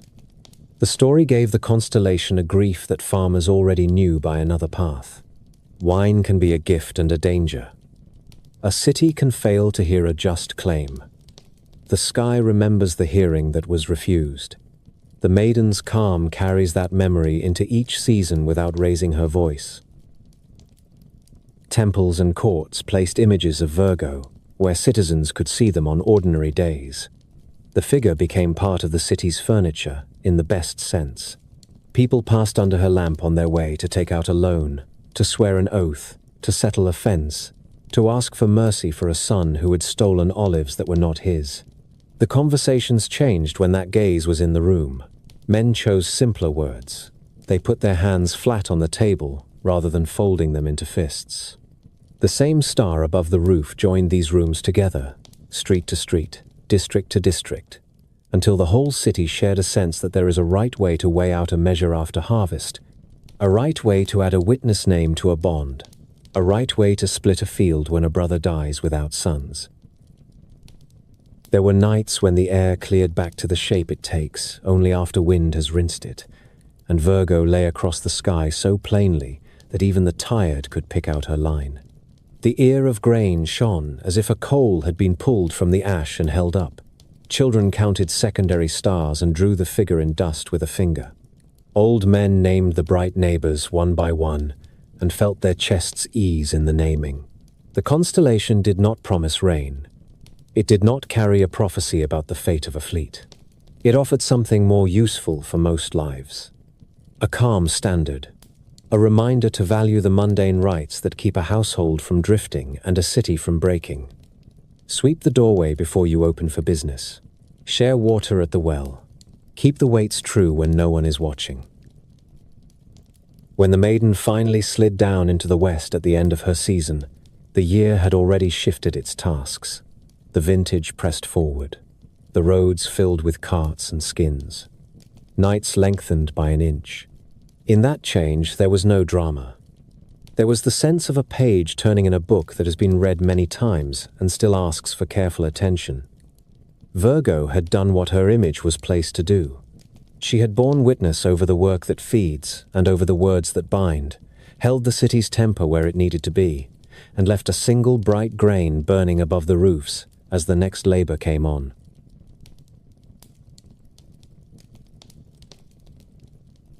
Libra rises when the heat begins to soften, and the air at dusk carries the smell of presses and wet stone. The vintage runs in courtyards. Donkeys stand with patient ears while skins are lifted and tied. Markets swell with grain measured into sacks and grapes stacked in shallow baskets. The sun crosses the line that divides light from darkness so cleanly that men on rooftops speak of equal hours and mark the day with a scratch on plaster. The year steadies itself. That is when the scales take their place along the path of the planets. No creature stands there. No weapon gleams. 2 pans hang from a beam. A small device is given the honor of a sign. The sky speaks in plain terms. Measure this season. Balance the account. Give the day and the night the same respect. The Greeks first knew this reach of stars as part of the scorpion. Old names kept the memory. Zubin el-Janubi for the southern one. Zubin-e-Shamali for the northern one. The names that came down through later tongues remember claws rather than trays, a hint that the scorpion once held the whole span. In time, the Romans claimed the group for themselves and gave it a Latin name that matched their habits. Libra, the scales. It suited a people who loved a calendar that bound fieldwork and festivals to exact days, who wrote laws with lines that did not wiggle, who stamped authority into metal and sent it from hand to hand. The constellation became the emblem of balance in a literal sense, long before poets made it a figure for fair dealing. Scales hung in stalls on every street where figs and oil were sold. Scales hung painted on the boards of tribunals. Scales shone from the right hands of goddesses in stone. When citizens looked up and saw the twin lights lift together at evening, they saw the tool by which cities keep order reflected back to them from a colder and safer height. The idea was older than both Greeks and Romans. On clay tablets pressed in cities beside the Euphrates, scribes drew a figure that scholars later read as the balance. The sky over Babylon held a sign for weighing. It stood near the point where the sun turned the year into autumn. Temple officials checked measures against bronze standards, while the stars repeated the same instruction above their heads. Keep the pans even. Do not cheat the hungry. The world carried that simple lesson west with merchants and captives and envoys. The scales joined the belt of the Zodiac that watched the sun move month by month. When Roman magistrates sat under awnings and judged a case that began with a short measure of grain, they did their work in a tradition older than their city walls, and the stars that set over their shoulders were already charged with that history. Astronomers catalogued Libra with a care that makes the old books feel alive when your finger traces the lines. Alpha in the group keeps the southern pan, a loose double to the eye on steady nights. Beta glows higher and was once said by observers to carry a faint green cast, a claim repeated enough to become an heirloom even when later instruments found no color there. Other points close the shape and mark the beam. The figure is sparse. It never draws a crowd the way the lion or the archer does. It rewards patience, and that is part of its meaning. Men who tended calendars prized Libra because it stood near the place where the sun made the day and the night equal in length during the age when Rome ruled the sea. Precession has carried that balance point into another patch of sky since then, a slow drift that Hipparchus measured when he compared old records to his own nights at the eyepiece. Yet, the custom of calling autumns turning the season of the scales did not fade. People keep names when they help the tongue remember work.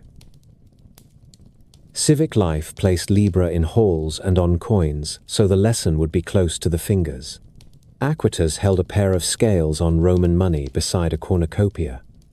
Justice stood in courts with the same emblem, and a calm that came from the knowledge that she could wait while tempers burned out. Guilds painted the device over door lintels with the year and the names of two officers. Farmers carved it into the end of wooden measures so that borrowings would return cleanly. Children learned to set a small weight on one pan and grain on the other until the beams sat level. In that small game, a city taught itself how to keep faith. The sky reinforced the lesson without voice. Libra rose. Libra crossed the meridian. Libra fell west. Markets closed under its gaze and reopened the next day with fresh chalk marks on the board. Pilots who sailed between islands watched the scales for timing rather than direction.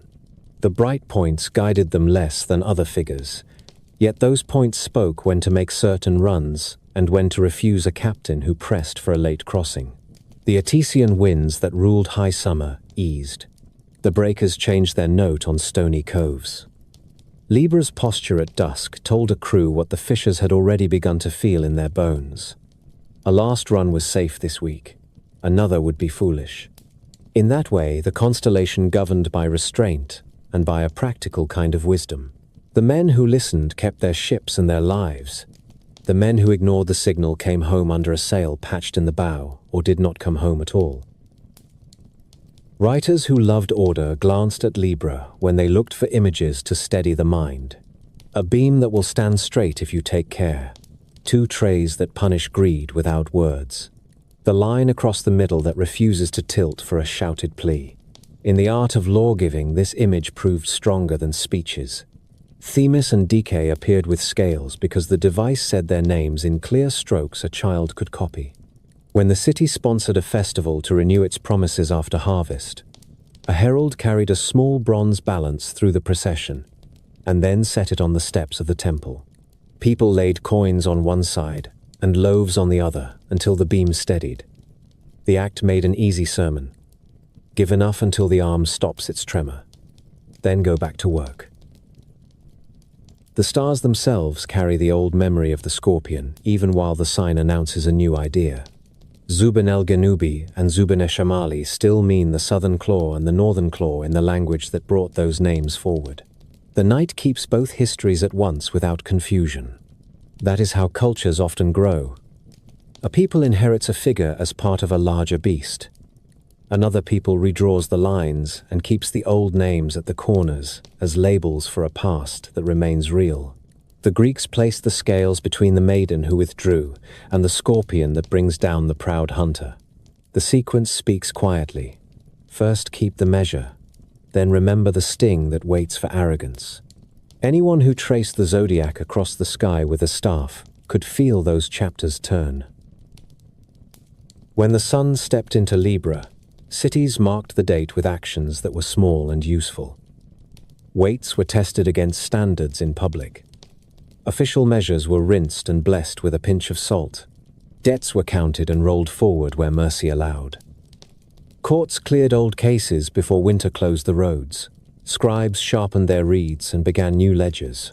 The scales looked on while people chose balance rather than heat, practice rather than noise. The choice does not produce songs. It produces a year that holds together. And when the night lengthened and the bull of winter stirred on distant hills, The image remained above the roofs, two quiet pans holding still in the wind, an instrument promoted to the sky so that no one could say they had forgotten what fairness looks like. When Libra stands high at evening, the streets of a Mediterranean town take on a certain pace. The sweet press of grapes slows, presses are rinsed with bucket after bucket, and the first vats settle under linen covers while a steward tallies skins and weights with a stylus that squeaks on wax. In that pause, the scales seem to hang over every threshold. A shopkeeper reaches for his beam balance and sets the light brass pans so they do not touch the counter. A boy lays out the standard stones one by one, each with its stamped mark still visible from the magistrate's office. The first customer points to figs and barley. The arm dips and rises until the crossbar sits level. No one speaks. The beam becomes a small theater of trust. The act repeats from stall to stall and lane to lane, and above those lanes 2 stars keep their slow watch, a reminder that fairness begins with simple motions performed in public. The constellation carries little ornament, a pair of bright points, a few lesser lights closing the figure, a spare geometry that suits the duty assigned to it. Mariners who knew every boast of Orion and every flashing jewel of the twins spoke of Libra as a quiet tool. When the northern star of the pair lifted clear of haze at dusk, pilots noted the angle of the yard and judged their window for coastwise runs before weather turned. When the southern lights slid down the rail toward morning, they marked a shift in wind and made decisions that saved timber and men. The scales gave no directions across the open sea. They urged timing. Those who understood timing prospered. Those who ignored it learned about patience from broken spars and torn canvas. On carved stones and bronze coins, the balance passed into millions of hands. Aquitas stood on Roman denarii with a set of scales and a horn of plenty, a message that law and provision walk together when a state is well governed. In forums across Italy and the provinces, a traveler could put his own small weight on a public mensa ponderaria and test a merchant's measure without fear of insult. Greek cities kept their metra in colonnades and marked them with priestly names, so the responsibility was clear. A figure of Themis or Dike presided in relief above many of these benches, the 2 pans resting from her fingers with a calm that steadied tempers. The scene taught more effectively than speeches. Bring your measure into the light. Let the arm decide. Accept the result. Go home with your grain and your temper intact. Astronomers, who loved the world for its regularities and its surprises, found in Libra a dependable marker for the season when the sun crossed the line of equal day and night in their age. They wrote down its position with pride, and then, in later generations, wrote down the difference with the same pride. Hipparchus compared the numbers old men had trusted to the numbers he saw with his own eyes, and understood that the sky's frame slips a little over long years.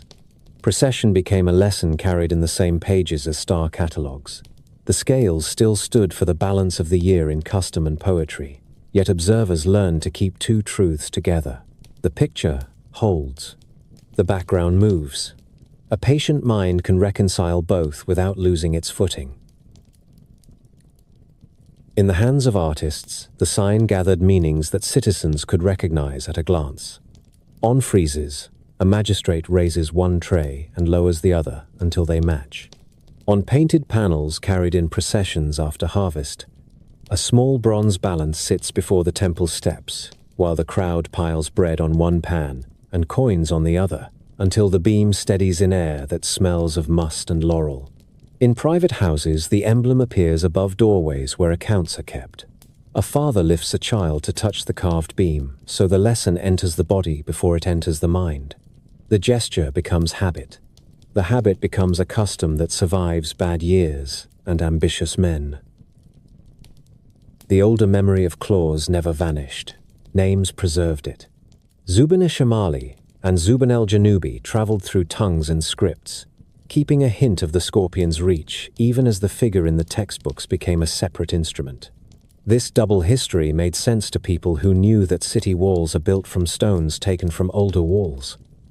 A figure can be cut free and given a new office. The memory of its earlier work remains in the language, a faint echo that keeps the past within earshot. Storytellers in portico shade could point to the arc of autumn and recount both lineages in a single breath. First the creature that seizes, and then the device that weighs, a progression as clear as the turning of a page. Courts favored the sign when they wanted tempers to cool. On days when disputes about dowries, fields, and water rights crowded the docket, an usher set a small balance on the magistrate's table before the first case. He raised the beam so it caught light and then stepped back. Litigants watched the empty pans settle and, for a moment, recognized that the room had a center that did not belong to either party. Witnesses stood straighter. Scribes sharpened their reeds. The judge began. Hours later, the same beam still stood, a silent participant in the day's work. Few remembered it on leaving, yet its presence had acted on the posture of bodies and the choice of words, which is often how order takes hold. When the vineyards finished, Libra remained as a marker for the labors that follow. Debts were counted and renegotiated. Weights and measures were rinsed and sealed for winter. Inventories of oil and grain were copied into new tablets with a fresh hand. Guilds audited their chests in the presence of the device that defined their trade. The master and the youngest apprentice, each placing a stone, the beam returning to center under four eyes. Rituals of this sort anchor a city's memory. They translate the image in the sky into actions that knit households to institutions and institutions to seasons. The scales overhead validated the scales on the table. The two sets answered each other like a call, and replies sung across a courtyard. Philosophers found a language in Libra that did not depend on metaphors stretched past their strength. A beam held true when the fulcrum sat square and the arms matched. A polity held true when its laws were legible and its judgments predictable. The best treatises hid in that simple relation. Teachers could stand with a pair of wooden pans before a group of students and let the device explain limits and proportion, while a single lamp threw the shadow of the beam on the wall. The lesson entered the hands first. Minds followed. As autumn slipped toward early winter, the constellation crossed the meridian at dusk and began its descent toward the western line. Roof tiles cooled, smoke from presses thinned. The long shouting of summer quieted into conversations carried at a walking pace. The scales did not cease their work when they sank. Their season's habits continued in ledgers and storehouses, and in the measured steps of men who had learned to keep the beam level when tired. In that continuity, you can feel why the ancients gave an instrument a place beside beasts and heroes. The year depends on fearless strength in some chapters. In others, it depends on steadiness performed without witnesses. Libra taught the second kind, and made sure the lesson was visible every time the sun came to the border between light and dark.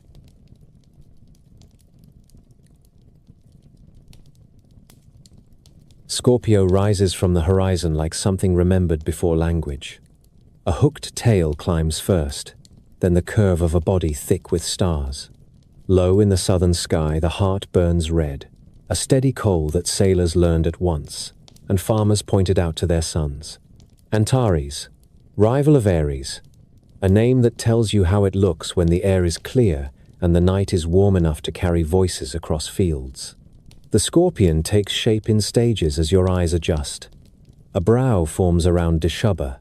Claws stretch toward the west where the year has tipped.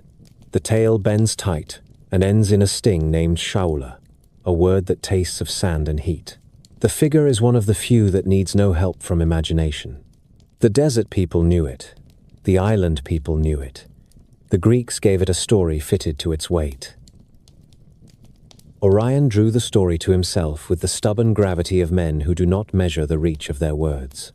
A giant and a hunter who crossed seas in a single stride of rumor. He boasted that he would clear the world of every beast. Some versions say he laid hands on what should never be touched and turned desire into an assault. The island of Chios remembers him for a king's errand that soured when the king delayed the promised bride. Artemis appears in other tellings, sometimes companion, sometimes judge. In one strand, the earth herself, Gaia, heard the claim and answered without speech. She sent a scorpion from the ground, a creature that carries its weapon behind it, and does not announce its angle until the last step. The meeting reads like a line carved in stone. Orion strides across a flat country at noon. Heat lifts in sheets from the ground. The Scorpion comes from a shadow cast by nothing more than a rock. It is small beside him until it is close. Then the weapon matters more than the measure of the bodies. A quick arc. A puncture that looks like an accident and feels like fire under the skin. The giant turns and stamps and fails to find the thing that has already done enough. The poison begins its slow work. In other verses, the creature drives him toward water, and he wades in until the surface closes over his head. Apollo's trick enters at the edges. A brother sets a test for his sister and asks her to shoot at a dark speck in the sea. The arrow lands true.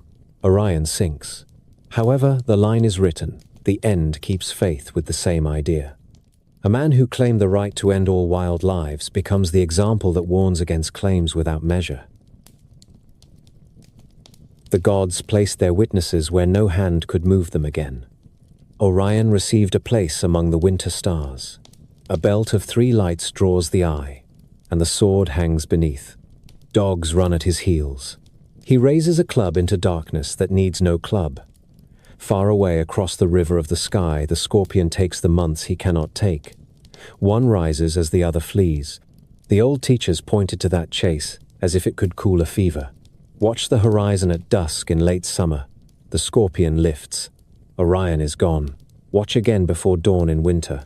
Orion stands bright at the zenith. The Scorpion has sunk. Their separation is a geometry of warning. Pride draws its answer from the ground. The answer waits patient and strikes when the hour returns. Antares holds the center with a color that feels ancient even when you are young. Around it, the Scorpion wears clusters like sparks shaken from a forge. The Ptolemy cluster, M7, spills a pale dust south of the tail. M6, the butterfly, lies nearby and opens like a hand. The names came later, but the sight is older than names. On clear nights, a shepherd far from lamps could read the weather in those smudges and feel less alone. Pilots knew the line that runs from the heart to the sting and used it to judge bearings when coasts went dark. The figure guides the body whether you believe in constellations or only in craft. A curve here, a halt there. The road from Antares to Shaula teaches memory by motion.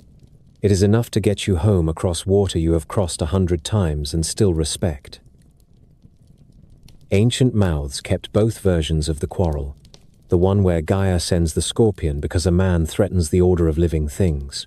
The one where Artemis remembers her office and calls up a creature that can end what she will not forget. Apollo's arrow circles the pair like a gull that will not land. The point is not which god carried the message, but that the ground answered.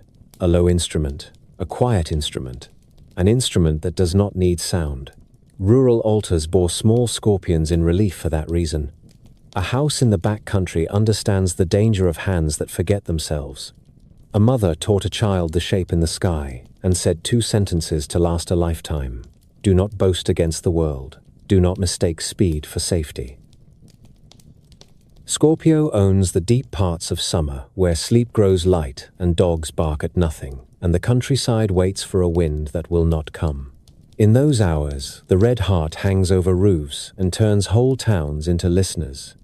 Poets who cared for measure in lines liked the sign for the same reason magistrates liked Libra. It explains without ornaments. A body, a weapon, a duel in which the smaller thing does not wander from its task. The counterstroke moves from ritual into habit through such images. Men who had grown careless with their strength stood in courtyards and traced the crooked line of the tail with a finger against the sky and felt their voices fall. Boys who counted the stars from a wall stopped at the stinger and counted again to be sure. The constellation did its work by being itself. The calendar folded the lesson into action when the Scorpion rode high. Harvest plans hardened into dates. Heat pushed cities toward evening courts. Roads emptied at noon and filled again at dusk. Vine leaves curled in the glare and then lifted when the dark brought breath back to the hills. The sign offered no omen for individual fates. It spoke to the whole. Keep to shade in the worst hours. Cut earlier than pride would like.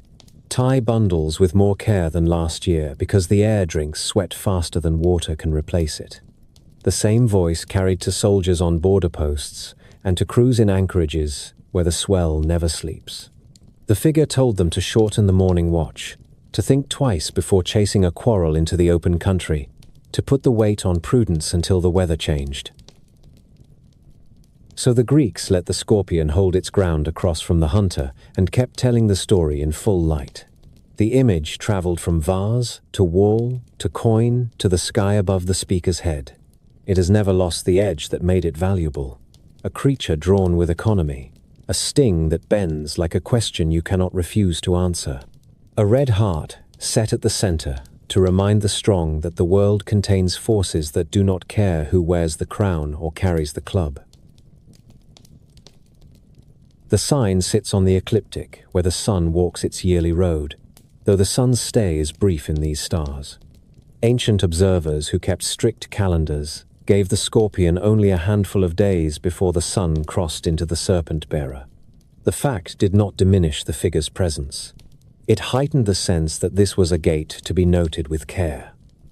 The Milky Way flows through the same region, which gives the body of the scorpion an almost tangible depth on clear nights far from lamps. A child who sees that arc once from a black beach carries the shape forever and will find it again from a mountain ridge or a deck with the rails wet from dew. Scholars of star names liked Scorpio for the way it kept traces of older tongues.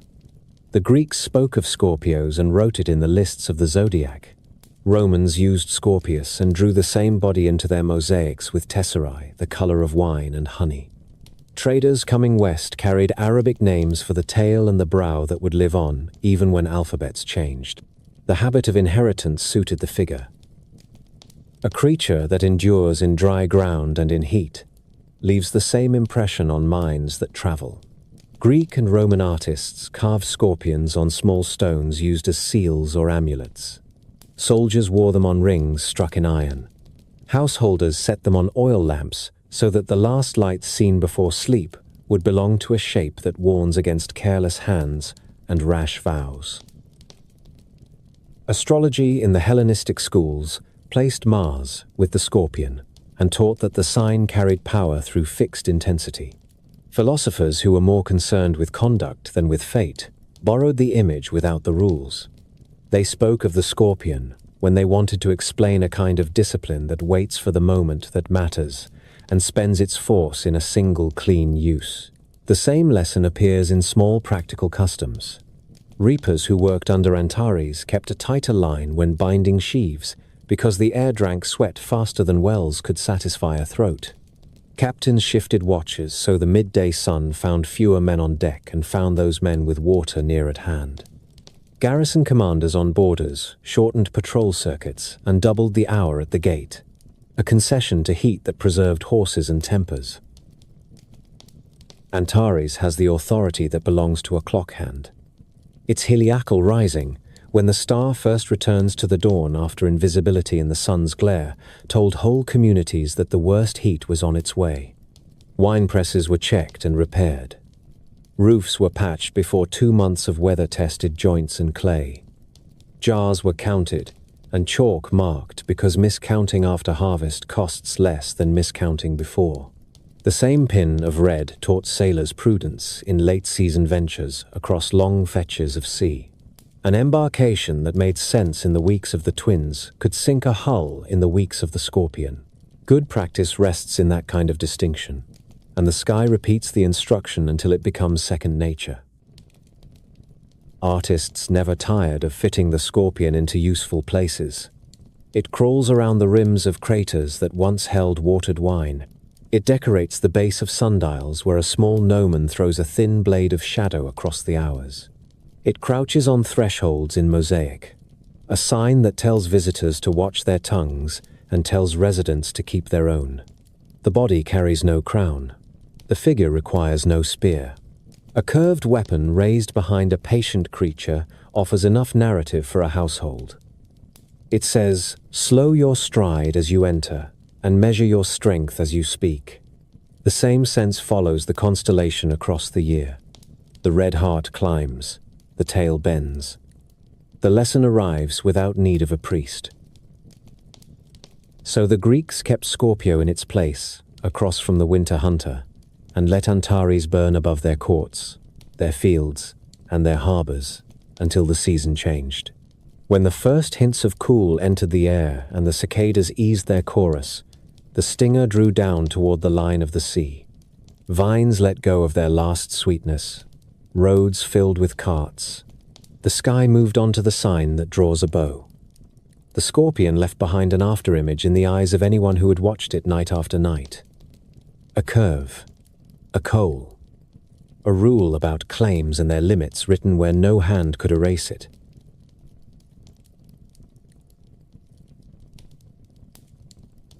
Sagittarius comes up along the low southern line when the heat has settled into stones, and the Milky Way spills across the sky like a pale road.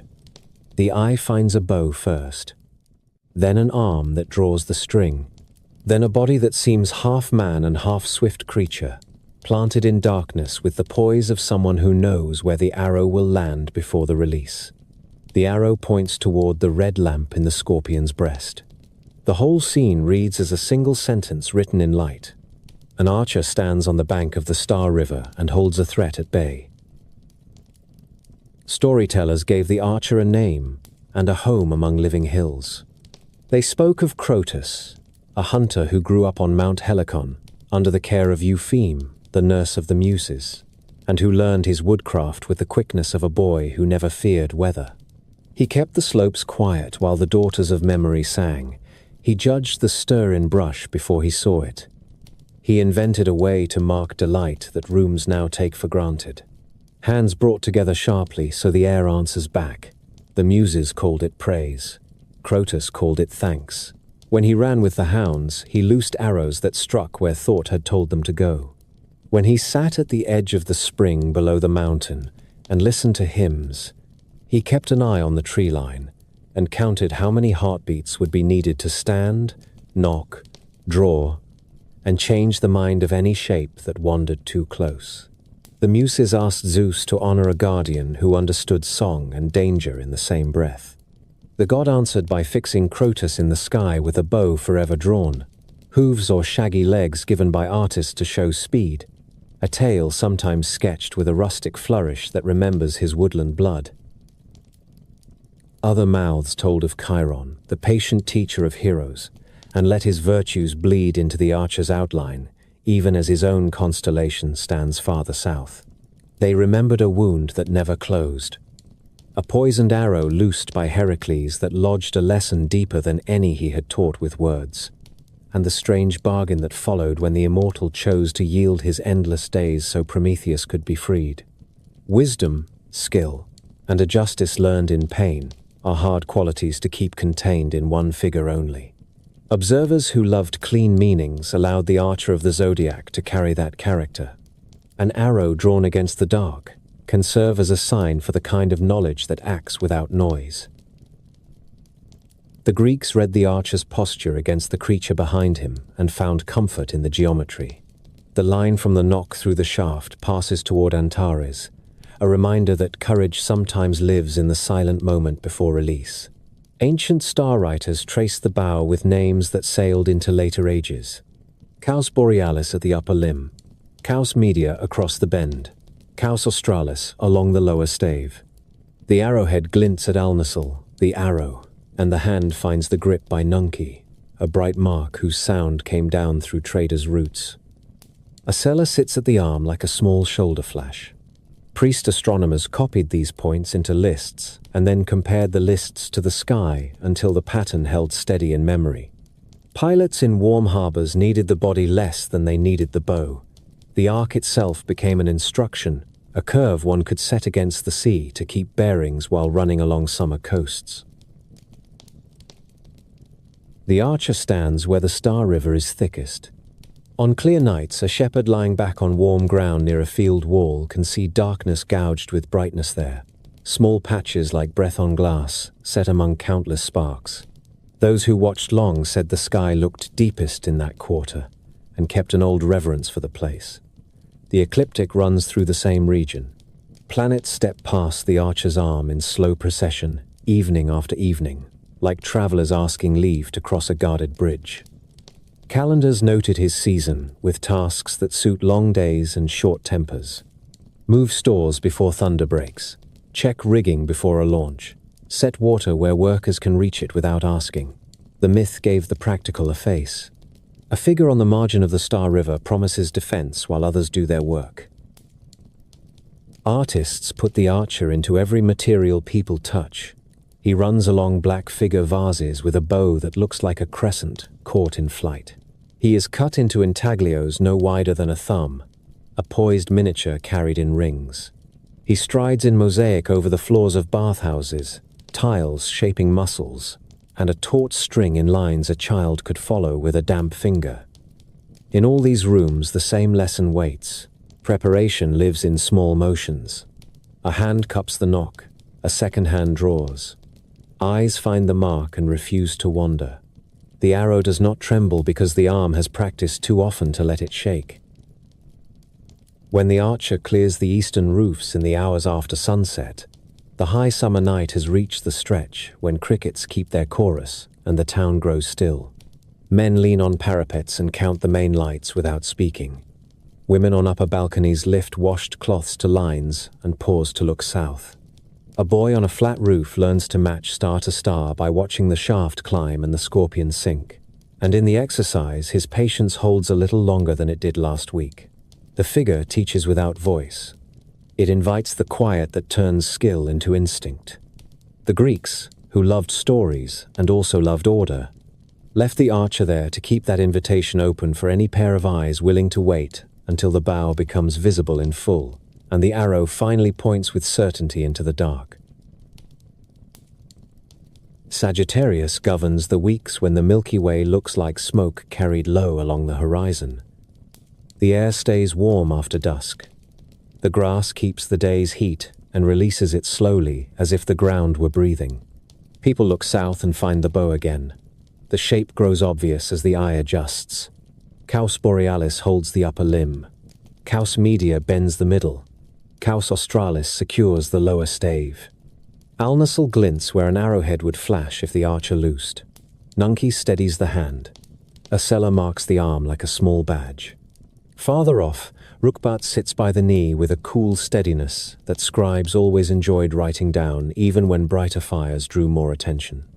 On practical nights, a pilot traces a smaller figure inside the larger one, a pot with a spout and a handle picked from these same stars, a compact asterism that later ages learn to call the teapot. The Milky Way rises from that spout like steam. Children see it at once and remember where to look for the rest of their lives. Calendar keepers put tasks under this sign that require long patience and a clear head. The dog days have passed their peak. Thunder still threatens hills at sunset. Roads hold dust that tastes of lime and crushed grass. Storehouses need checking before carts begin to roll in earnest. Rope must be mended and coiled close to hand. Water placed where men will reach for it without breaking pace. The bow in the south becomes a rule for the mind. Prepare before movement starts. Hold the draw without shaking.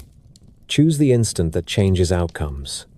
The myth gives this rule a guardian who understands music and risk in the same breath. Crotus kept Helicon quiet, so songs could be heard. He listened while he watched the tree line. He invented a clean way to praise. Hands struck together so the air replied. The Muses asked Zeus to keep such a listener in the world forever. The answer stands each summer along the Star River with the string drawn and the arrow held. Scholars who loved clean attributions pointed to Crotus when they wanted a man at the center of the sign. Others felt Chiron's gravity and let it shape the character of the figure even while they kept his own constellation separate. Chiron taught heroes to ride, to hunt, to sew wounds, to draw a bow without haste. He carried a hurt he could not mend and traded immortality to end it. Wisdom that accepts cost belongs anywhere. Courage is expected to last. The archer over the southern roofs acquires that weight. Artists understood this and gave the body that holds the bow a human chest and a beast's engine. Hooves in some hands, a long goat tail in others. A hybrid that shows speed married to judgment. The exact anatomy shifted by region and workshop.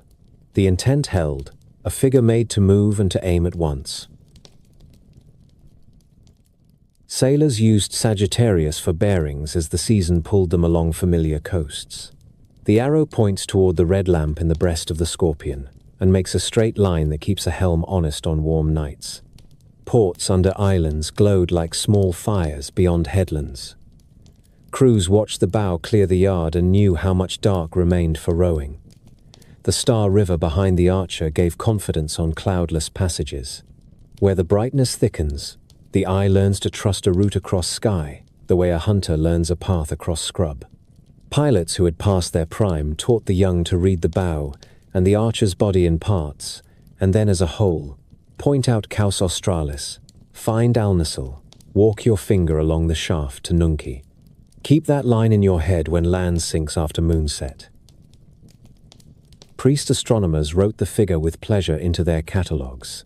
They loved the way the ecliptic climbs through this quarter while the Milky Way pours through it at a separate angle. Planets pass the stretched bow like petitioners crossing a guarded bridge. Mars looks fierce here.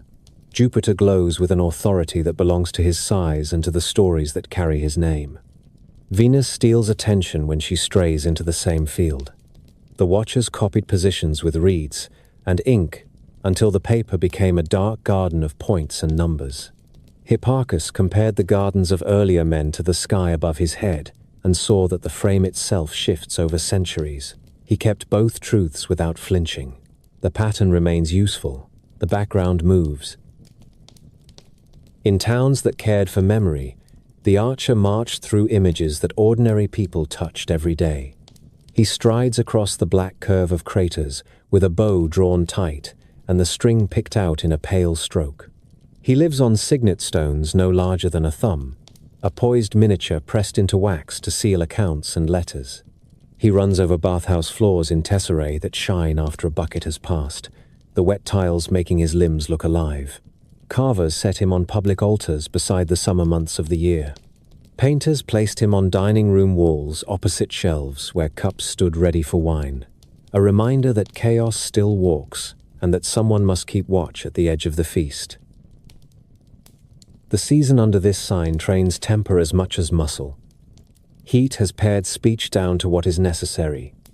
Work gets done because men pace themselves. The bow teaches the same economy. Lift, anchor, draw through the back. Let the shoulders carry the weight so the hand can remain calm. Do it again after a drink of water. The sky turning above a field of stubble makes these motions feel older than any one body. A boy learns to pull a short bow behind a sheepfold at dusk and hears crickets as he concentrates on keeping his elbow high. A veteran who has set down weapons for years looks south from a roof and feels his shoulder blades remember the line of a good shot. Neither speaks.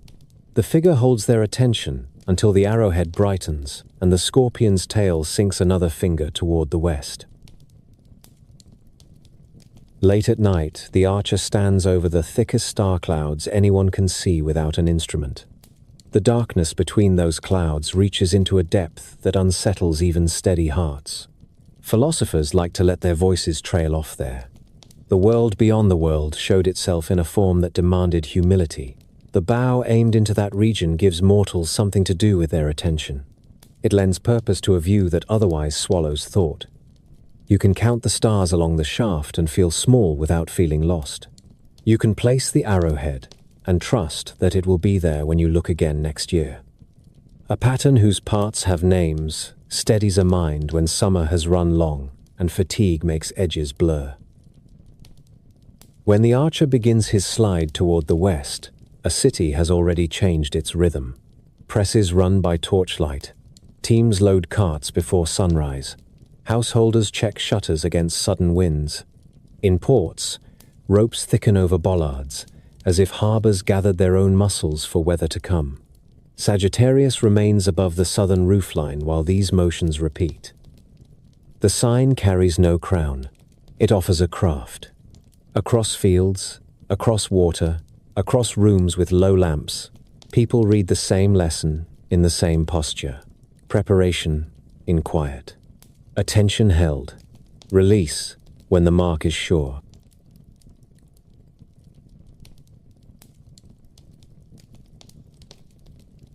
Capricorn rises when the year thins and the fields give off the dry smell of stalks left standing for birds.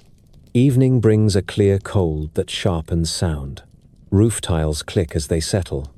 From the south, a wedge of faint stars climbs in a shape. Old keepers of the sky drew as a broken triangle, the forepart like a squared jaw and the hind part falling away toward water. Sailors learned the outline by habit. Farmers learned it by season. Temple calendars fixed great days to its ascent. The sun reached its lowest noon in these stars for generations of Greek and Roman time, a turning so steady that geographers named a whole band of Earth after the creature. The Tropic of Capricorn runs across maps like a stitched scar, a reminder that the solstice once stood there, and that men keep a name even when the heavens shift by slow degrees. The goat that enters the river kept watch over this pause in light, and over the work that winter demands. Count the jars again. Seal the lids. Mend the net. Write the tally with a careful hand before the new year empties it with fresh need. Story circles to a day when the order of heaven failed. Typhon rose from the earth like a mountain torn loose and given legs. The monster carried a forest of snakes for hair and a voice that broke stone. When he climbed the skyline, gods who had ruled by effortless gestures felt their hands go light. Olympus emptied in a rush. To save their lives and scatter their tracks, the immortals changed their forms as they ran. A swan beat its wings over reeds. An ibis lifted its long bill from the mud.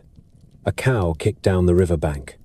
Pan, whose hooves had wrung laughter from the hills of Arcadia, reached the water's edge with the pressure of the monster's breath in his back.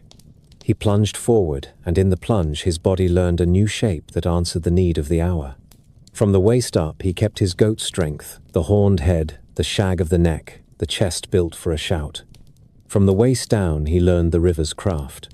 A tail scaled and quick, a swimmer's engine, a line through the current that left no wake. In that single movement he became the creature the sky would remember forever. A goat sewn to a fish. A guardian fit for banks and eddies where danger hunts. While the gods hid, Zeus fought and lost ground. Typhon struck him down on a ridge and tore the sinews from his hands and legs, a violence that made the king of the sky as weak as a child dropped from a cart. The monster hid those tendons in a cave on Cilician shores and set a guard with a head full of serpents. The story in this part turns on a small figure who refuses to be counted out of the main work. Aigipan Goatpan moved through reeds and over shoals with a thief's quiet and found the cavern by the smell of salt and snakes. Hermes, who knew every trick and every door that opens when a password is spoken softly enough, joined him. Between them, they brought the guarded packet out into daylight, quick as a kingfisher's strike. Zeus fitted the sinews back into wrist and heel and rose with a voice that sent Typhon into a long flight toward Etna. Lightning finished what cunning began. In the peace that followed, Zeus set the goatfish among the stars to honor a courage. No banquet song was meant to catch a rescue made by water sense, and by a body that had learned, without complaint, to wear two elements at once. Older memories cling to the same outline. The figure on Babylonian tablets is Suhur-Mashu, the goatfish, pressed into clay in the age when scribes wrote the year as a braid of seasons and the sky as a round tablet with wedges for signs. Traders carried that beast west with their weights and their god names, and the Greeks gave the old image fresh work in a crisis they could recite at the hearth. The Romans then let the sea goat keep his place at the hinge of winter, and peopled the month with rites to Saturn, god of sowing and stored grain, green boughs in the forum, and open hands at the tables of the poor. In houses hung with ivy, children learned to point out the low wedge of Capricorn and say the word that binds story to season. Turning. Men of figures recorded the solstice against the same group, even after Hipparchus proved that the equinoxes and solstices creep along the ecliptic through the centuries. Names held because names carry habits. habits held because they keep granaries from lying and ships from leaving in a foolish wind. The sea, goat stars have a spare grammar that trained eyes enjoy.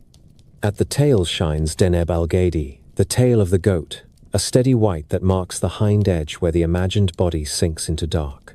Near the head stands Algadi, a double to the naked eye on very clear nights, 2 points, grazing close, like a pair of horns set side by side. Along the upper line glows Dabi, the butcher, a name that wanders through tongues and suits a season when households cull herds for winter meat. Nashira hangs on the back with a quiet light. Later lists call it the bringer of good news, a sound borrowed from traders' speech that pleases listeners, even when scholars shake their heads at the exact path of the word. The figure is faint. It rewards patience.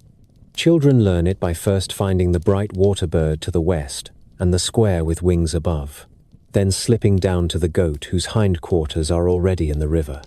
Once seen, it becomes a companion of long nights, a modest sign that does the work of marking hours without demanding a crowd. Another thread binds the goat to a story of care given in secret. When Zeus was a hidden infant on Crete, a goat called Amalthea fed him with her milk while the Curetes beat their shields to drown his cries. One day he grabbed at her horn in play and snapped it. The gods set a charm on the broken thing and made it the cornucopia, a horn that pours grain, apples, and wine without end. Greek images place that horn in many hands, Tyche in cities, Demeter in fields, yet the memory of the goat remains in the shape of the constellation that rules the stores at year's end. The line from the cave on Ida to the wedge of winter sky is short once you see it. Care breeds abundance. Abundance needs guarding. A creature that can graze a cliff in summer and swim a flood in autumn is a fitting emblem for that duty. Capricorn's place along the sun's road gave it a governance beyond a single tale. When the sun entered the goat, households took stock and crowned a few days with license and gifts during Saturn's feast. Then the plain work resumed. Oils were counted. Ledgers closed and opened. Nets were laid out of the wind to dry, their knots stiff with salt. Shepherds checked low stone walls for gaps before lambing. In harbors, skippers looked south, where the sea-goat kept his steady station, and measured 2 things at once: the time of year and the mind they would need to cross it. The sign speaks in a tone people trust when years run lean. Endure. Prepare. Change shape when the river leaves its banks. Hold to the rock when it falls again within its bed. So the Greeks let the sea-goat keep the low corner of the sky, where water meets earth, and where the year decides to turn. The figure carries no spear. It carries a lesson about survival that travels well from clay ledger to temple frieze to a pilot's night watch. A goat that learned to swim brought sinews back to the hand that throws thunder. The image preserves that fact without embroidery. On rooftops stamped with frost or in courtyards washed after a storm, eyes find the spare triangle and the faint tail star, and remember how rescue can come from a quick mind and a body, willing to learn a second element when the first one fails. Capricorn rules the hours when breath shows in doorways and the first frost bites the edge of a cistern. The sign rises in a clean sky that makes small sounds travel. A cart axle speaks all the way down a lane. A dog shakes once and the collar rings like metal. This is the portion of the year that people mark with instruments as well as with stories. A priest stands beside a gnomon at noon. The shadow stretches to its longest point on the paving. Chalk fixes the reach with a straight line. Tomorrow the mark will be shorter by a finger. The turn has begun. Calendars kept in temple rooms take a fresh column. Account boards in houses take a new tally. Men check jars in cool rooms and count again. Oil, grain, salted meat, wine left to carry a month. The sun sits low at noon. The day releases light carefully. The night gathers it again with open hands. The sky helps the hand that measures.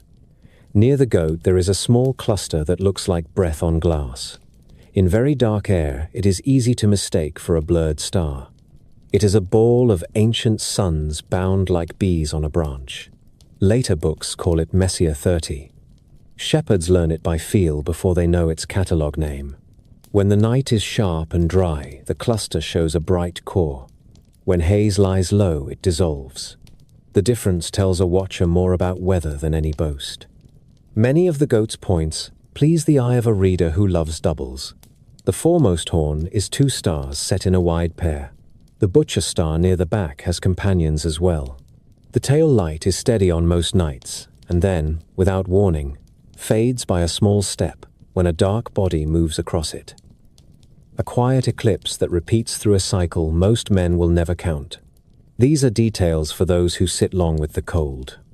They are also a grammar that steadies a mind in months when fields lie bare and work uses patience more than strength. City life folds the same steadiness into custom. The Romans kept a week of festal ease as the sun reached its low place. Saturnalia. Doors open. Masters exchange seats with servants. Dice rattle in public.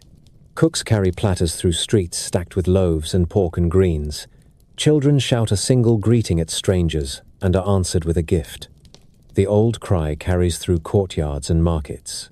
Io Saturnalia. Laurel hangs over lintels with colored wool. Lamps burn longer than wisdom approves, and still the stores do not empty because thought has been put into storage for months. When the week ends, the city cleans altars and sweeps floors. Weights come back out of cupboards. The scales go on counters. Measures are tested near the forum bench. The year does not repair itself by magic. It repairs because habits survived pleasure. Capricorn holds the corner while this happens. The goat has taken the river. The tail keeps the current. The forequarters hold the bank. Power borrows its signs from the sky. Augustus chose the goat for a badge on coins and standards. His astrologers looked at charts and found the creature rising at an important hour in his making. The emblem went abroad in silver and bronze. A small sea-goat swam over the heads of soldiers and through markets where hands changed money for grain and oil. The message was simple. A ruler who knows when years turn. A ruler who can cross 2 elements. A ruler who watches stores and keeps the river from taking the field. The image reached where speeches could not go. It taught in pockets and on the palms of the poor. Centuries pass, and the coins outlast the men who spent them. The goat still looks up from a grave of dirt in excavations and says the same sentence in a voice of metal. The star figure stands low and faint. Sailors value such modest signs because they signal time more than direction. When the goat clears the line of the sea in the first hour of evening, wise skippers shorten their plan. Long, open crossings sleep until spring. Crews throw extra lashings over cargo and check oar thongs twice before dark. The Etesian winds have given up the field. Now come blows from quarter and calm days that trap a hull among swells. Pilots learn routes that creep along shore and add harbors to the map of a week. In that craft, the sea goat becomes the friend ships keep for years. A small wedge over the rail. A message that says wait or move in short steps. A lamp at the edge of caution. Houses inland read the same message in other work. Shepherds bring ewes to sheltered folds and mend low walls where a fox could press. Vintners drain dregs from the last jars and leave them inverted until the smell of sour is gone. Potters lay their wheels flat and clean the rims with a strip of wet cloth. Scribes close ledgers for the year and begin new ones with careful strokes. It is in these rooms that the old story about broken horns and giving hands holds its place. Amalthea raised a hidden child. The horn she lost became a horn that pours. People keep that shape near cupboards as a promise that thought and care will bring another year to the table. The goat in the sky and the horn on the shelf speak the same language from different heights. Capricorn stands between the water-bearer and the fishes. Winter moves under these 3 signs like a river through cut stone. The goat enters the stream first because he knows the bank and knows the current. The one who follows carries water across land and sky without spilling. The last swims below the surface with a cord that keeps 2 lives together. The order matters. First the turn, then the carrying, then the crossing. Greek eyes learned those chapters as children learn the turns of a well-worn path near home. The sky was an atlas and a manual. It was also a memory palace. Hands that had pressed the solstice shadow into chalk returned to the same roof at dawn weeks later and saw the next figure rising with a jar at his knee. Philosophers had no trouble finding a lesson under the sea-goat. They preferred clean rules tested against ordinary life. The figure offered several. Change shape when you must in order to preserve what matters. Rescue can be quiet and still earn the place of honor. Storage is a virtue when it keeps hunger away from the house. Strength survives winter when it accepts limits. In porticos lined with cold columns, teachers set out such points on tablets and then let their students breathe steam and think. The sky above them gave consent. No thunder, no omen. Only a modest wedge of stars lifting, and a night that asked for fewer words and more endurance. When the days begin to open by minutes, you can feel the sign's season loosening its grip. Frost holds only in shadow. Air moves through streets again. Dogs sleep in the sun against walls that face east. The goat slides toward the west in the early part of night and steadies the thought that drove the month. The turning has held. The stores have lasted. The river is still in its banks. The next shape waits with a vessel ready. The year is a craft learned in sections. Capricorn keeps one of the hard sections and dignifies it. A small set of stars does that work in a sky crowded with brighter figures. It is enough.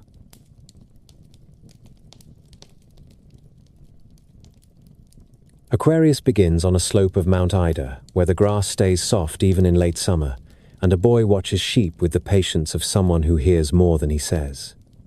The boy is Ganymede, son of Tros, the founder of Troy, a child whose beauty moves through the countryside like a rumor that does not fade with distance.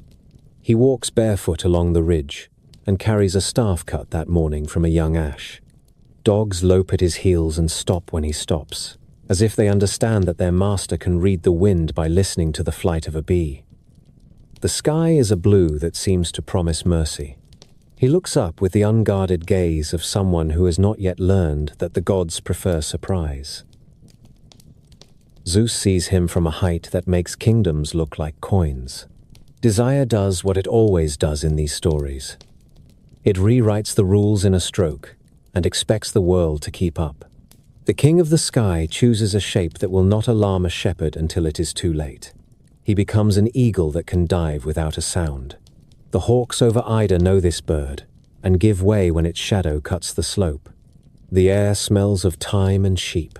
Ganymede squints into the sun because the light seems to fold and then darken as if a cloud had arrived without warning. Wings gather the boy from the ground with a grip under the arms that lifts and does not let go. Staff and sandals fall into the grass. Dogs rear and bark and then grow small as the world pulls away beneath him. The flight is a long thought spoken slowly. The boy does not cry out. He stares at the feathers as if the mind can understand pain by counting the small things that carry it. Fields turn into a patchwork. Rivers turn into threads. The sea lifts like a metal plate held at a tilt. Ganymede feels what every mortal feels when the distance between earth and sky changes with a speed that makes the stomach argue with the head. Fear and awe take turns in the space behind his ribs. He has time to notice the strength in the bird's neck and the steady beat of the wings. He has time to understand that he has left the world he knows with no road back. Olympus meets him without gates or guards. The mountain is a place where weather waits to be told what to do. Columns shine as if washed in rain. Marble floors drink sunlight and give it back as a gentle glow underfoot. The gods look up from their cups when the eagle enters a hall that smells of resin and crushed mint. The bird sets the boy on his feet, and the boy sways once and stands. Zeus stands before him with eyes that carry the same threat and promise as a storm that has chosen a valley. Hermes appears the way he always appears when the air changes and matters require a messenger who knows which words to keep and which to say.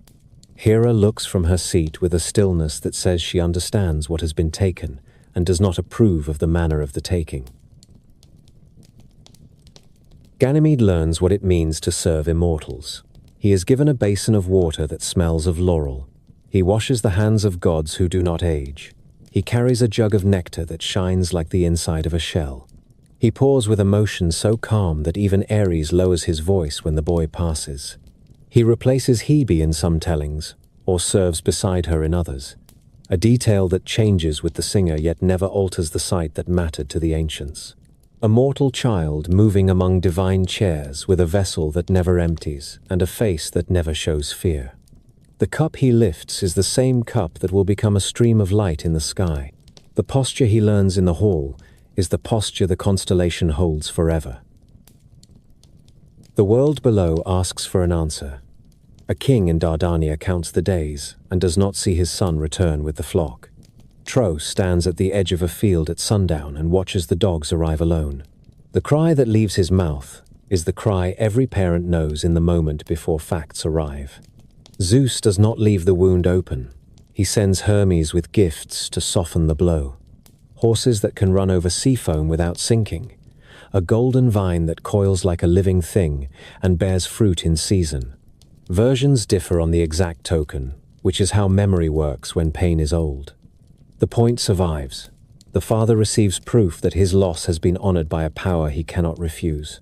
He bows his head and keeps his place among men who have learned that grief does not end when it is paid for. It learns to sit at the table without speaking. Time turns the boy into a sign. The Greeks do not forget the manner of the ascent. They do not forget that rain rules the life of fields. They let the two truths meet.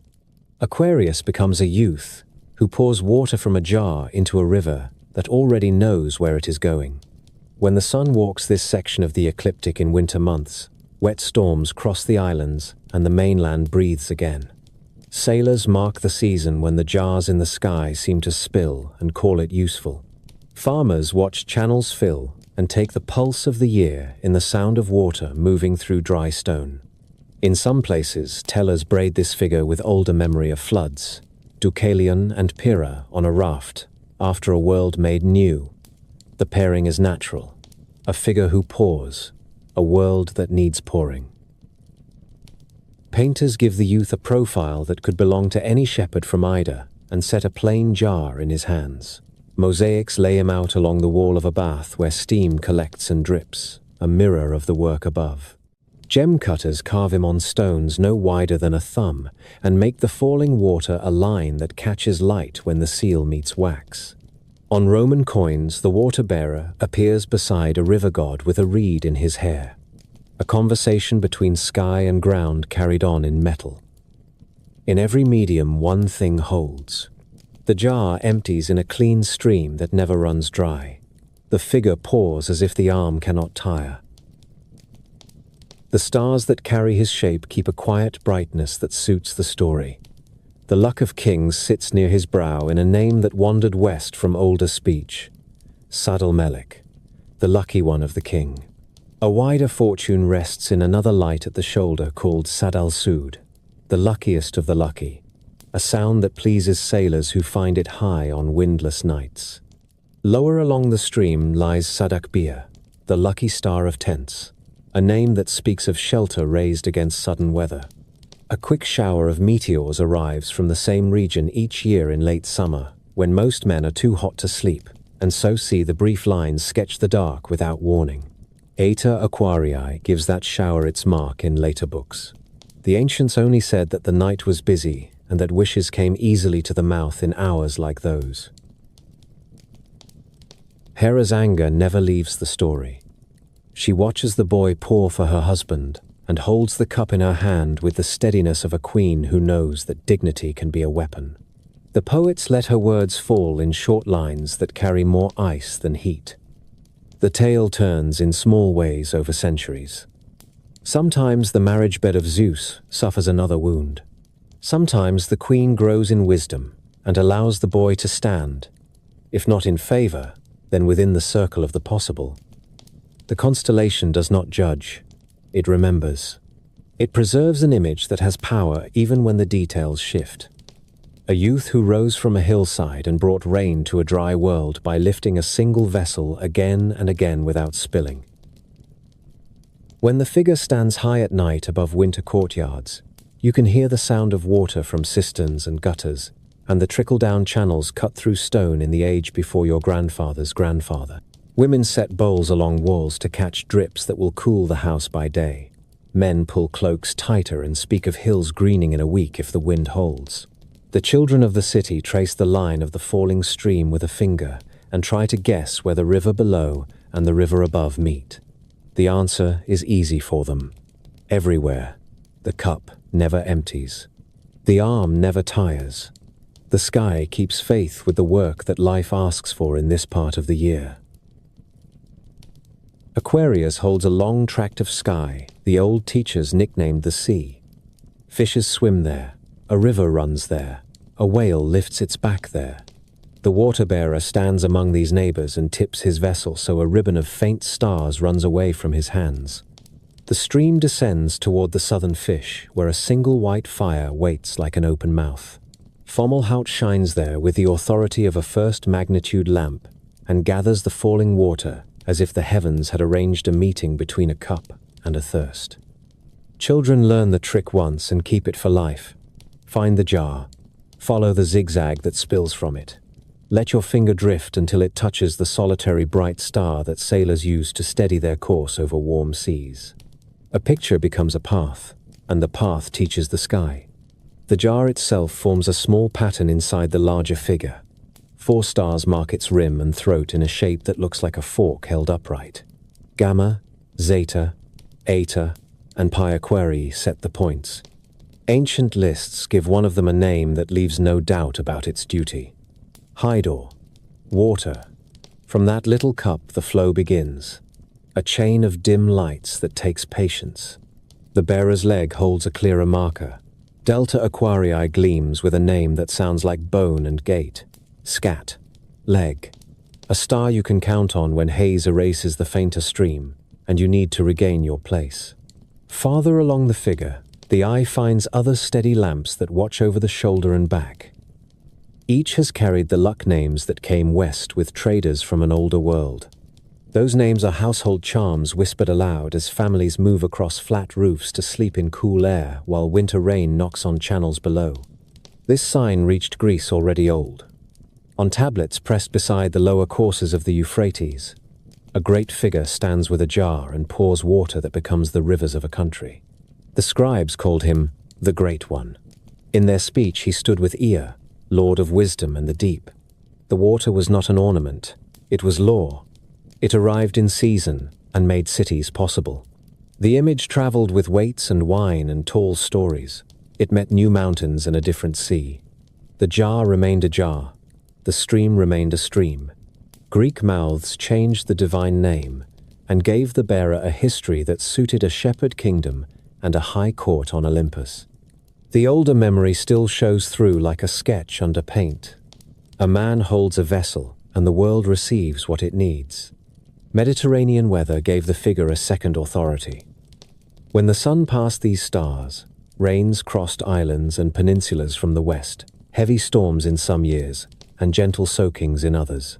Farmers opened sluices cut in dry stone and watched channels wake with a sound the heart never forgets. Cisterns filled. Caves breathed damp air. Olive roots drank until trunks held a coolness that would last through spring. The season had signs on the ground to match the signs above. Broad gutters along roofs began speaking at once in the dark. Steps grew slick. Markets closed a little earlier because wood smokes poorly in blowing rain. Priests climbed their shrines and poured water in thin lines across altar corners to seal the New Year's luck. The sky poured. The hand poured. The gesture linked temple, field, and chart. Astronomers who lived for details recorded Aquarius with affection because it demanded effort. No blaze draws you in. The figure rewards the trained eye.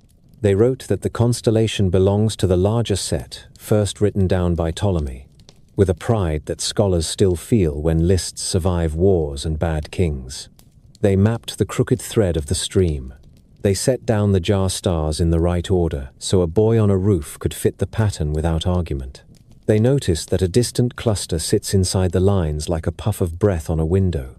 On fine nights, it is a grainy pearl. On dull nights, it disappears. They learn to expect swift visitors from this quarter. In the heat of late July, long before midnight, faint streaks begin to arrive from the tract near the water-bearer's leg and jar. The southern delta Aquariids send those lines. Old men who never learned the parent comet still taught children to watch from dark beaches where the sea makes its own steady music.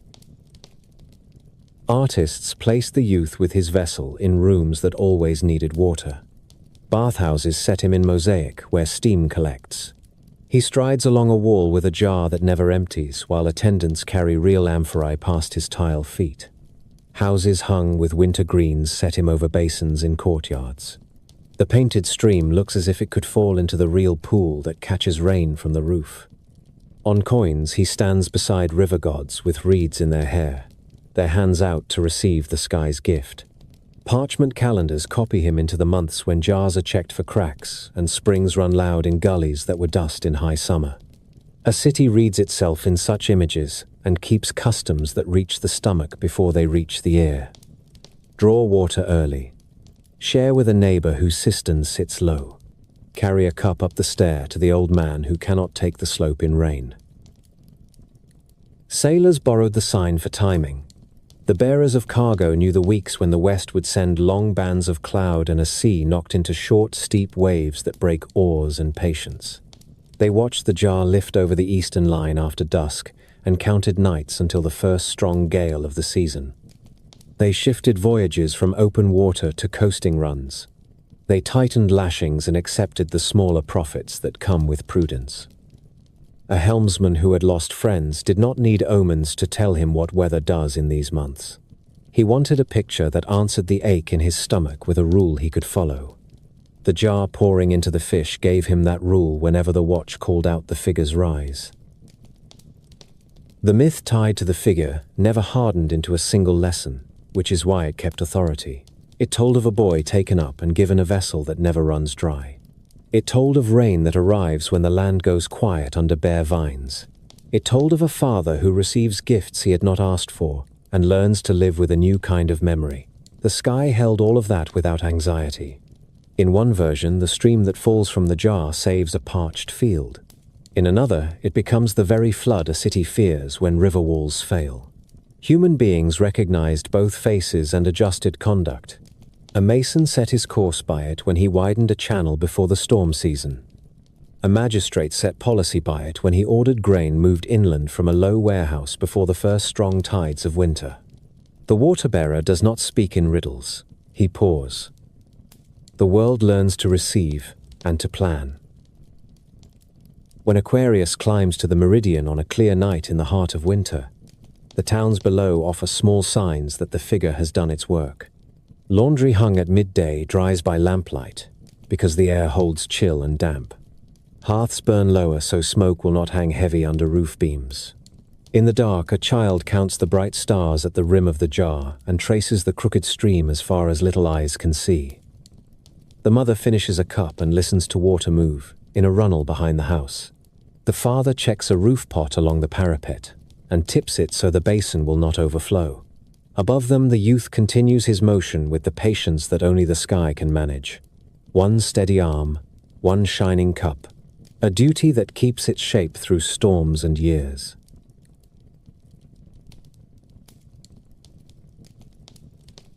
Pisces opens on a shoreline that feels older than maps. The air carries reed smell and cold stone. A wide river slides past with a hush that swallows bootsteps and leaves only the beat of a heart for company. Typhon has come up from the earth, and the world has learned its size.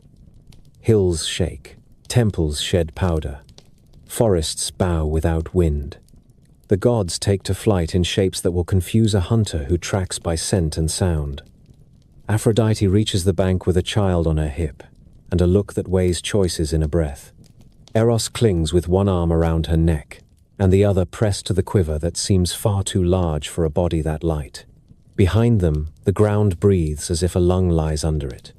Ahead, the river offers escape, and a risk that matches the danger on land. She kneels at the lip of the water and pulls a length of cord from her girdle. It is simple stuff.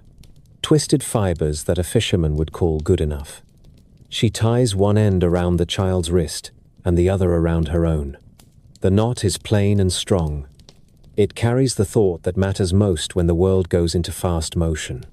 We will not lose each other. She draws a breath and steps forward. The river closes over her calves and hips and shoulders.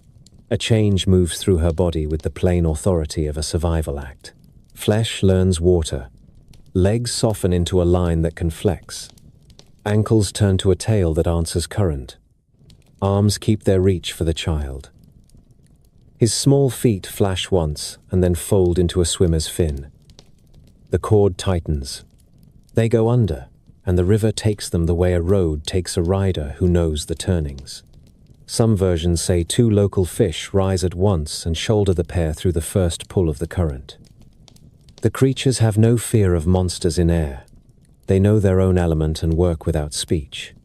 They carry goddess and boy in the seam where surface chatter gives way to deep flow and then angle toward a bend where the bank leans low. The first gulp of air after a long hold tastes of clay and willow bark. Eros coughs. Aphrodite gathers him against her shoulder and feels the cord tug with the pressure of the water still running off their bodies. When she looks back at the channel, she sees tails cutting upstream, a last flash of help before the fish vanish into gloom. Gratitude does not require words. She fixes the image of the rescue with the intensity of someone who pays debts, then runs on with the child held close and the line still binding them. When the roads are safe again, and the noise of Typhon lives only where the earth remembers injuries, the sky receives a gift to keep from that night. Two fishes, a ribbon between them that crosses space in a quiet arc. There is no throne here. There is no weapon. There is the shape of a promise kept with cord and breath.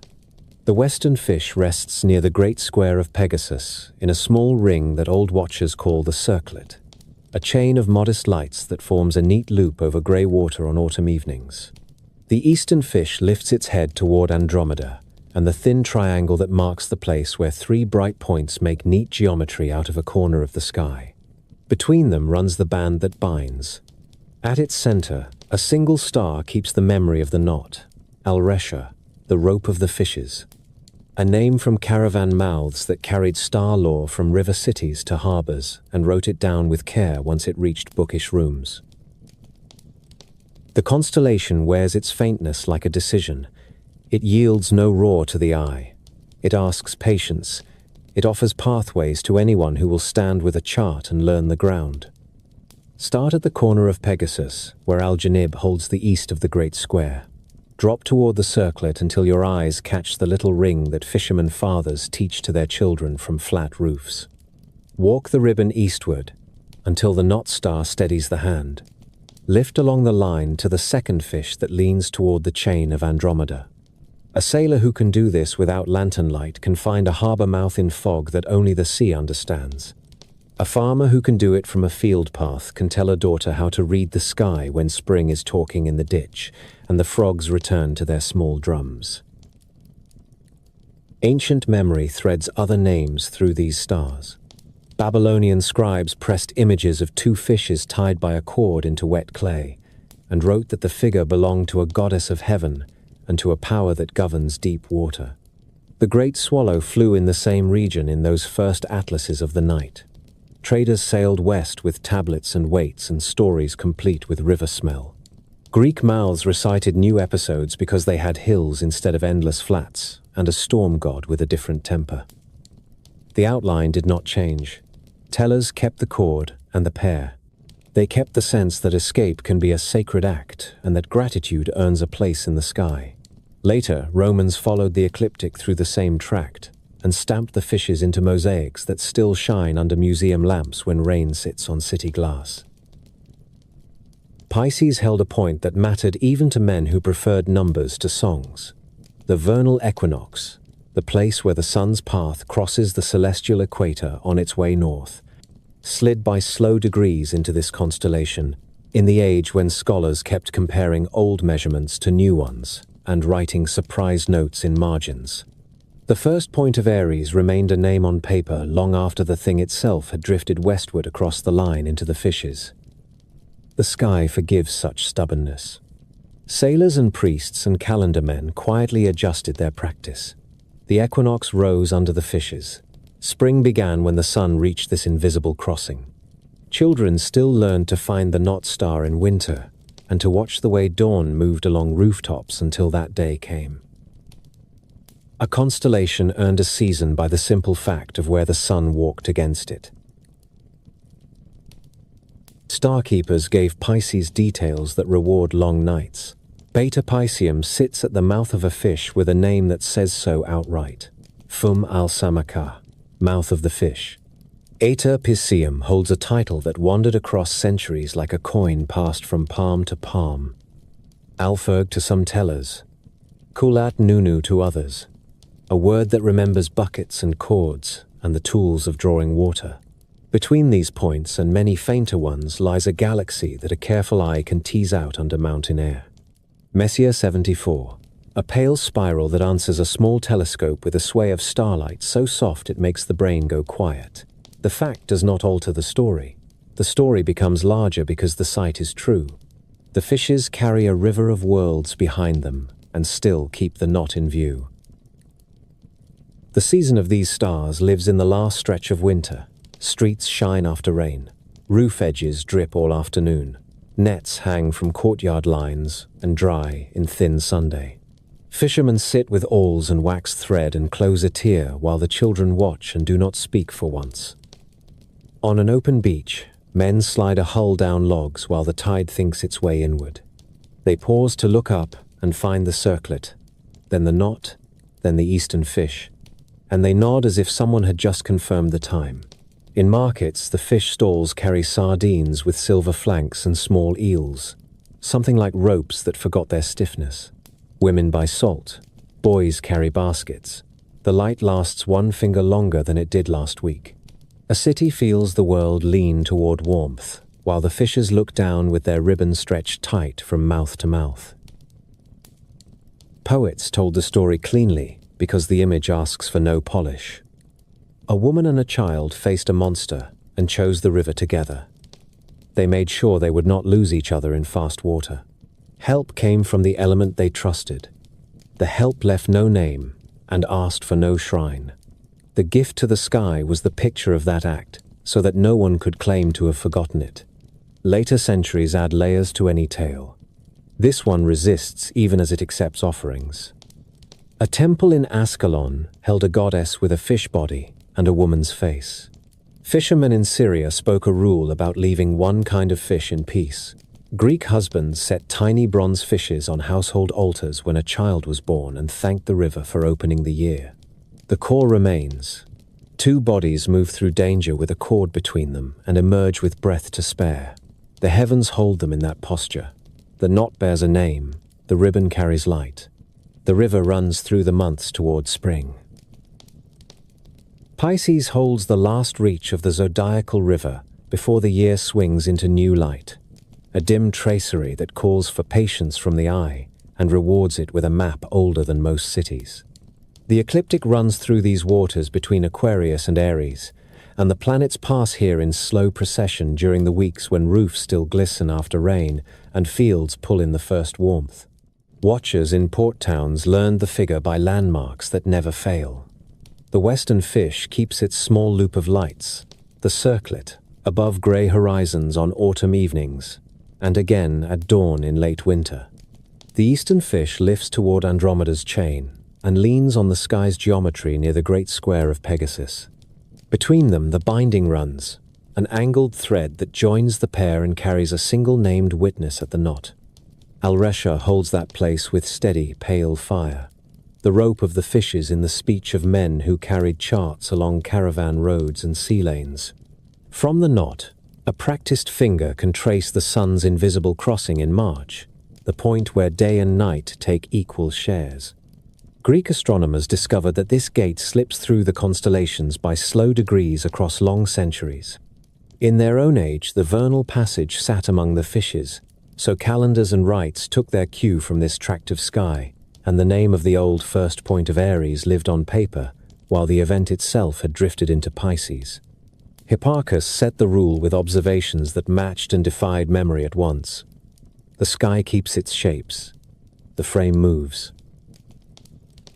Hellenistic star lists placed the main lamps and then filled the figure with humbler lights that farmers and sailors come to trust more than bravura. Beta, at the mouth of a fish, carries a name that says so in clear words. Fum al-Samaka, the fish's mouth. Eta holds titles that wandered across ages and outlived dynasties. Alferg in some ledgers, Kulat Nunu in others. A memory of buckets and cords and water drawn from depth. Between these points lies the faint smudge of a distant spiral that later catalogues number among their trophies. A breath of soft radiance that appears on high mountain nights when the air has the clarity of cold stone. Men without instruments learned different trophies here. They learned roots. From Alresha, they walked their eyes along the ecliptic to the bright head of Aries at Hamal, and used that line to teach boys the path of the sun, the order of months, the reason fields stir when frogs begin their drumming in canals. Pilots who ran coasts in the dark pressed the same lesson into their bodies. Find the knot. Hold the thread. Lift to the next torch. On seas that test nerve and memory. That is how you bring a hull to a river mouth at dawn, with your crew still ready to row. The sign carried meanings that households could use. In late winter markets, the fish tables crowd the lane with bright scales and quick hands. Nets hang under eaves and take the thin Sunday.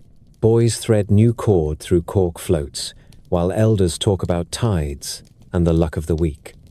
Women carry salt in baskets and check jars for leaks. Priests mark the evening when the equal day approaches by rinsing altar corners with water poured in narrow lines.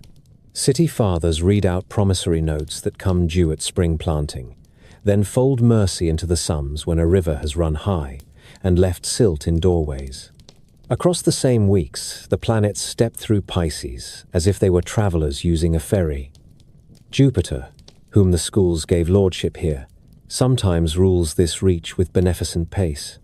Venus finds honor here as an exalted guest in the books of the astrologers, and brightens an evening so completely that even those who do not care for rules look up and speak her name. The sky and the hand work together during these passages. An omen for the cautious is simply a pattern made visible. Men nets before the shoals arrive, turn soil while the water still sits in the furrows. Launch coasting runs under a moon that will give you a line to steer by until the river mouth opens. Art kept the pair and the cord wherever people needed to be reminded that bonds carry bodies through fast water. Pompeian floors show two fish with a band between them among grapes and dolphins and anchors. A domestic sea that glows when morning light enters a triclinium. Lamps cast the same outline in warm clay over the mouths of oil and send it into rooms where winter gatherings last longer than wisdom suggests. In late antique synagogues and churches, a full wheel of zodiac signs circles a central figure, and Pisces rests in its place, with the ribbon drawn true, a meeting of older skycraft and newer faith that says more about seasons than about quarrels. Coins from busy harbors show a single fish arched over legends of safe voyages and fair measures, the kind of small metal sermon that passes from palm to palm faster than proclamations read aloud in a forum. The image enters habit and stays there. A mother teaching a child to tie a cord does not point to the sky, yet the knot bears a name that any star reader would recognize. Season closes its hand around the figure as winter leans toward release. The rains ease by inches. Hills show a first green that spreads like spilled dye. Carts begin to move inland with saltfish for towns that have waited through hard months. Plows bite in ground that smokes at sunrise. On still evenings, you can hear water run under street grates and count how often it pools and falls. Above that sound, the fishes hold their places. The western loop hangs over a horizon with a color like pewter. The eastern head reaches toward the chain of Andromeda, where the great stories of rescue and return take their turns as spring deepens. Between the two bodies, the line stays drawn. Alresha keeps the knot. That single point carries a lesson that farmers and pilots and magistrates have all used in years that demanded endurance. Tie the lives that must not be separated. Keep the thread visible. Move with the current when the bank gives way, and climb out together when the bend allows it. When the sun finally steps through the vernal gate and day outgrows night, the two fishes drift a little lower each evening and cede the ceiling to the ram who has waited beyond the line. The river still runs under the story. The cord still holds.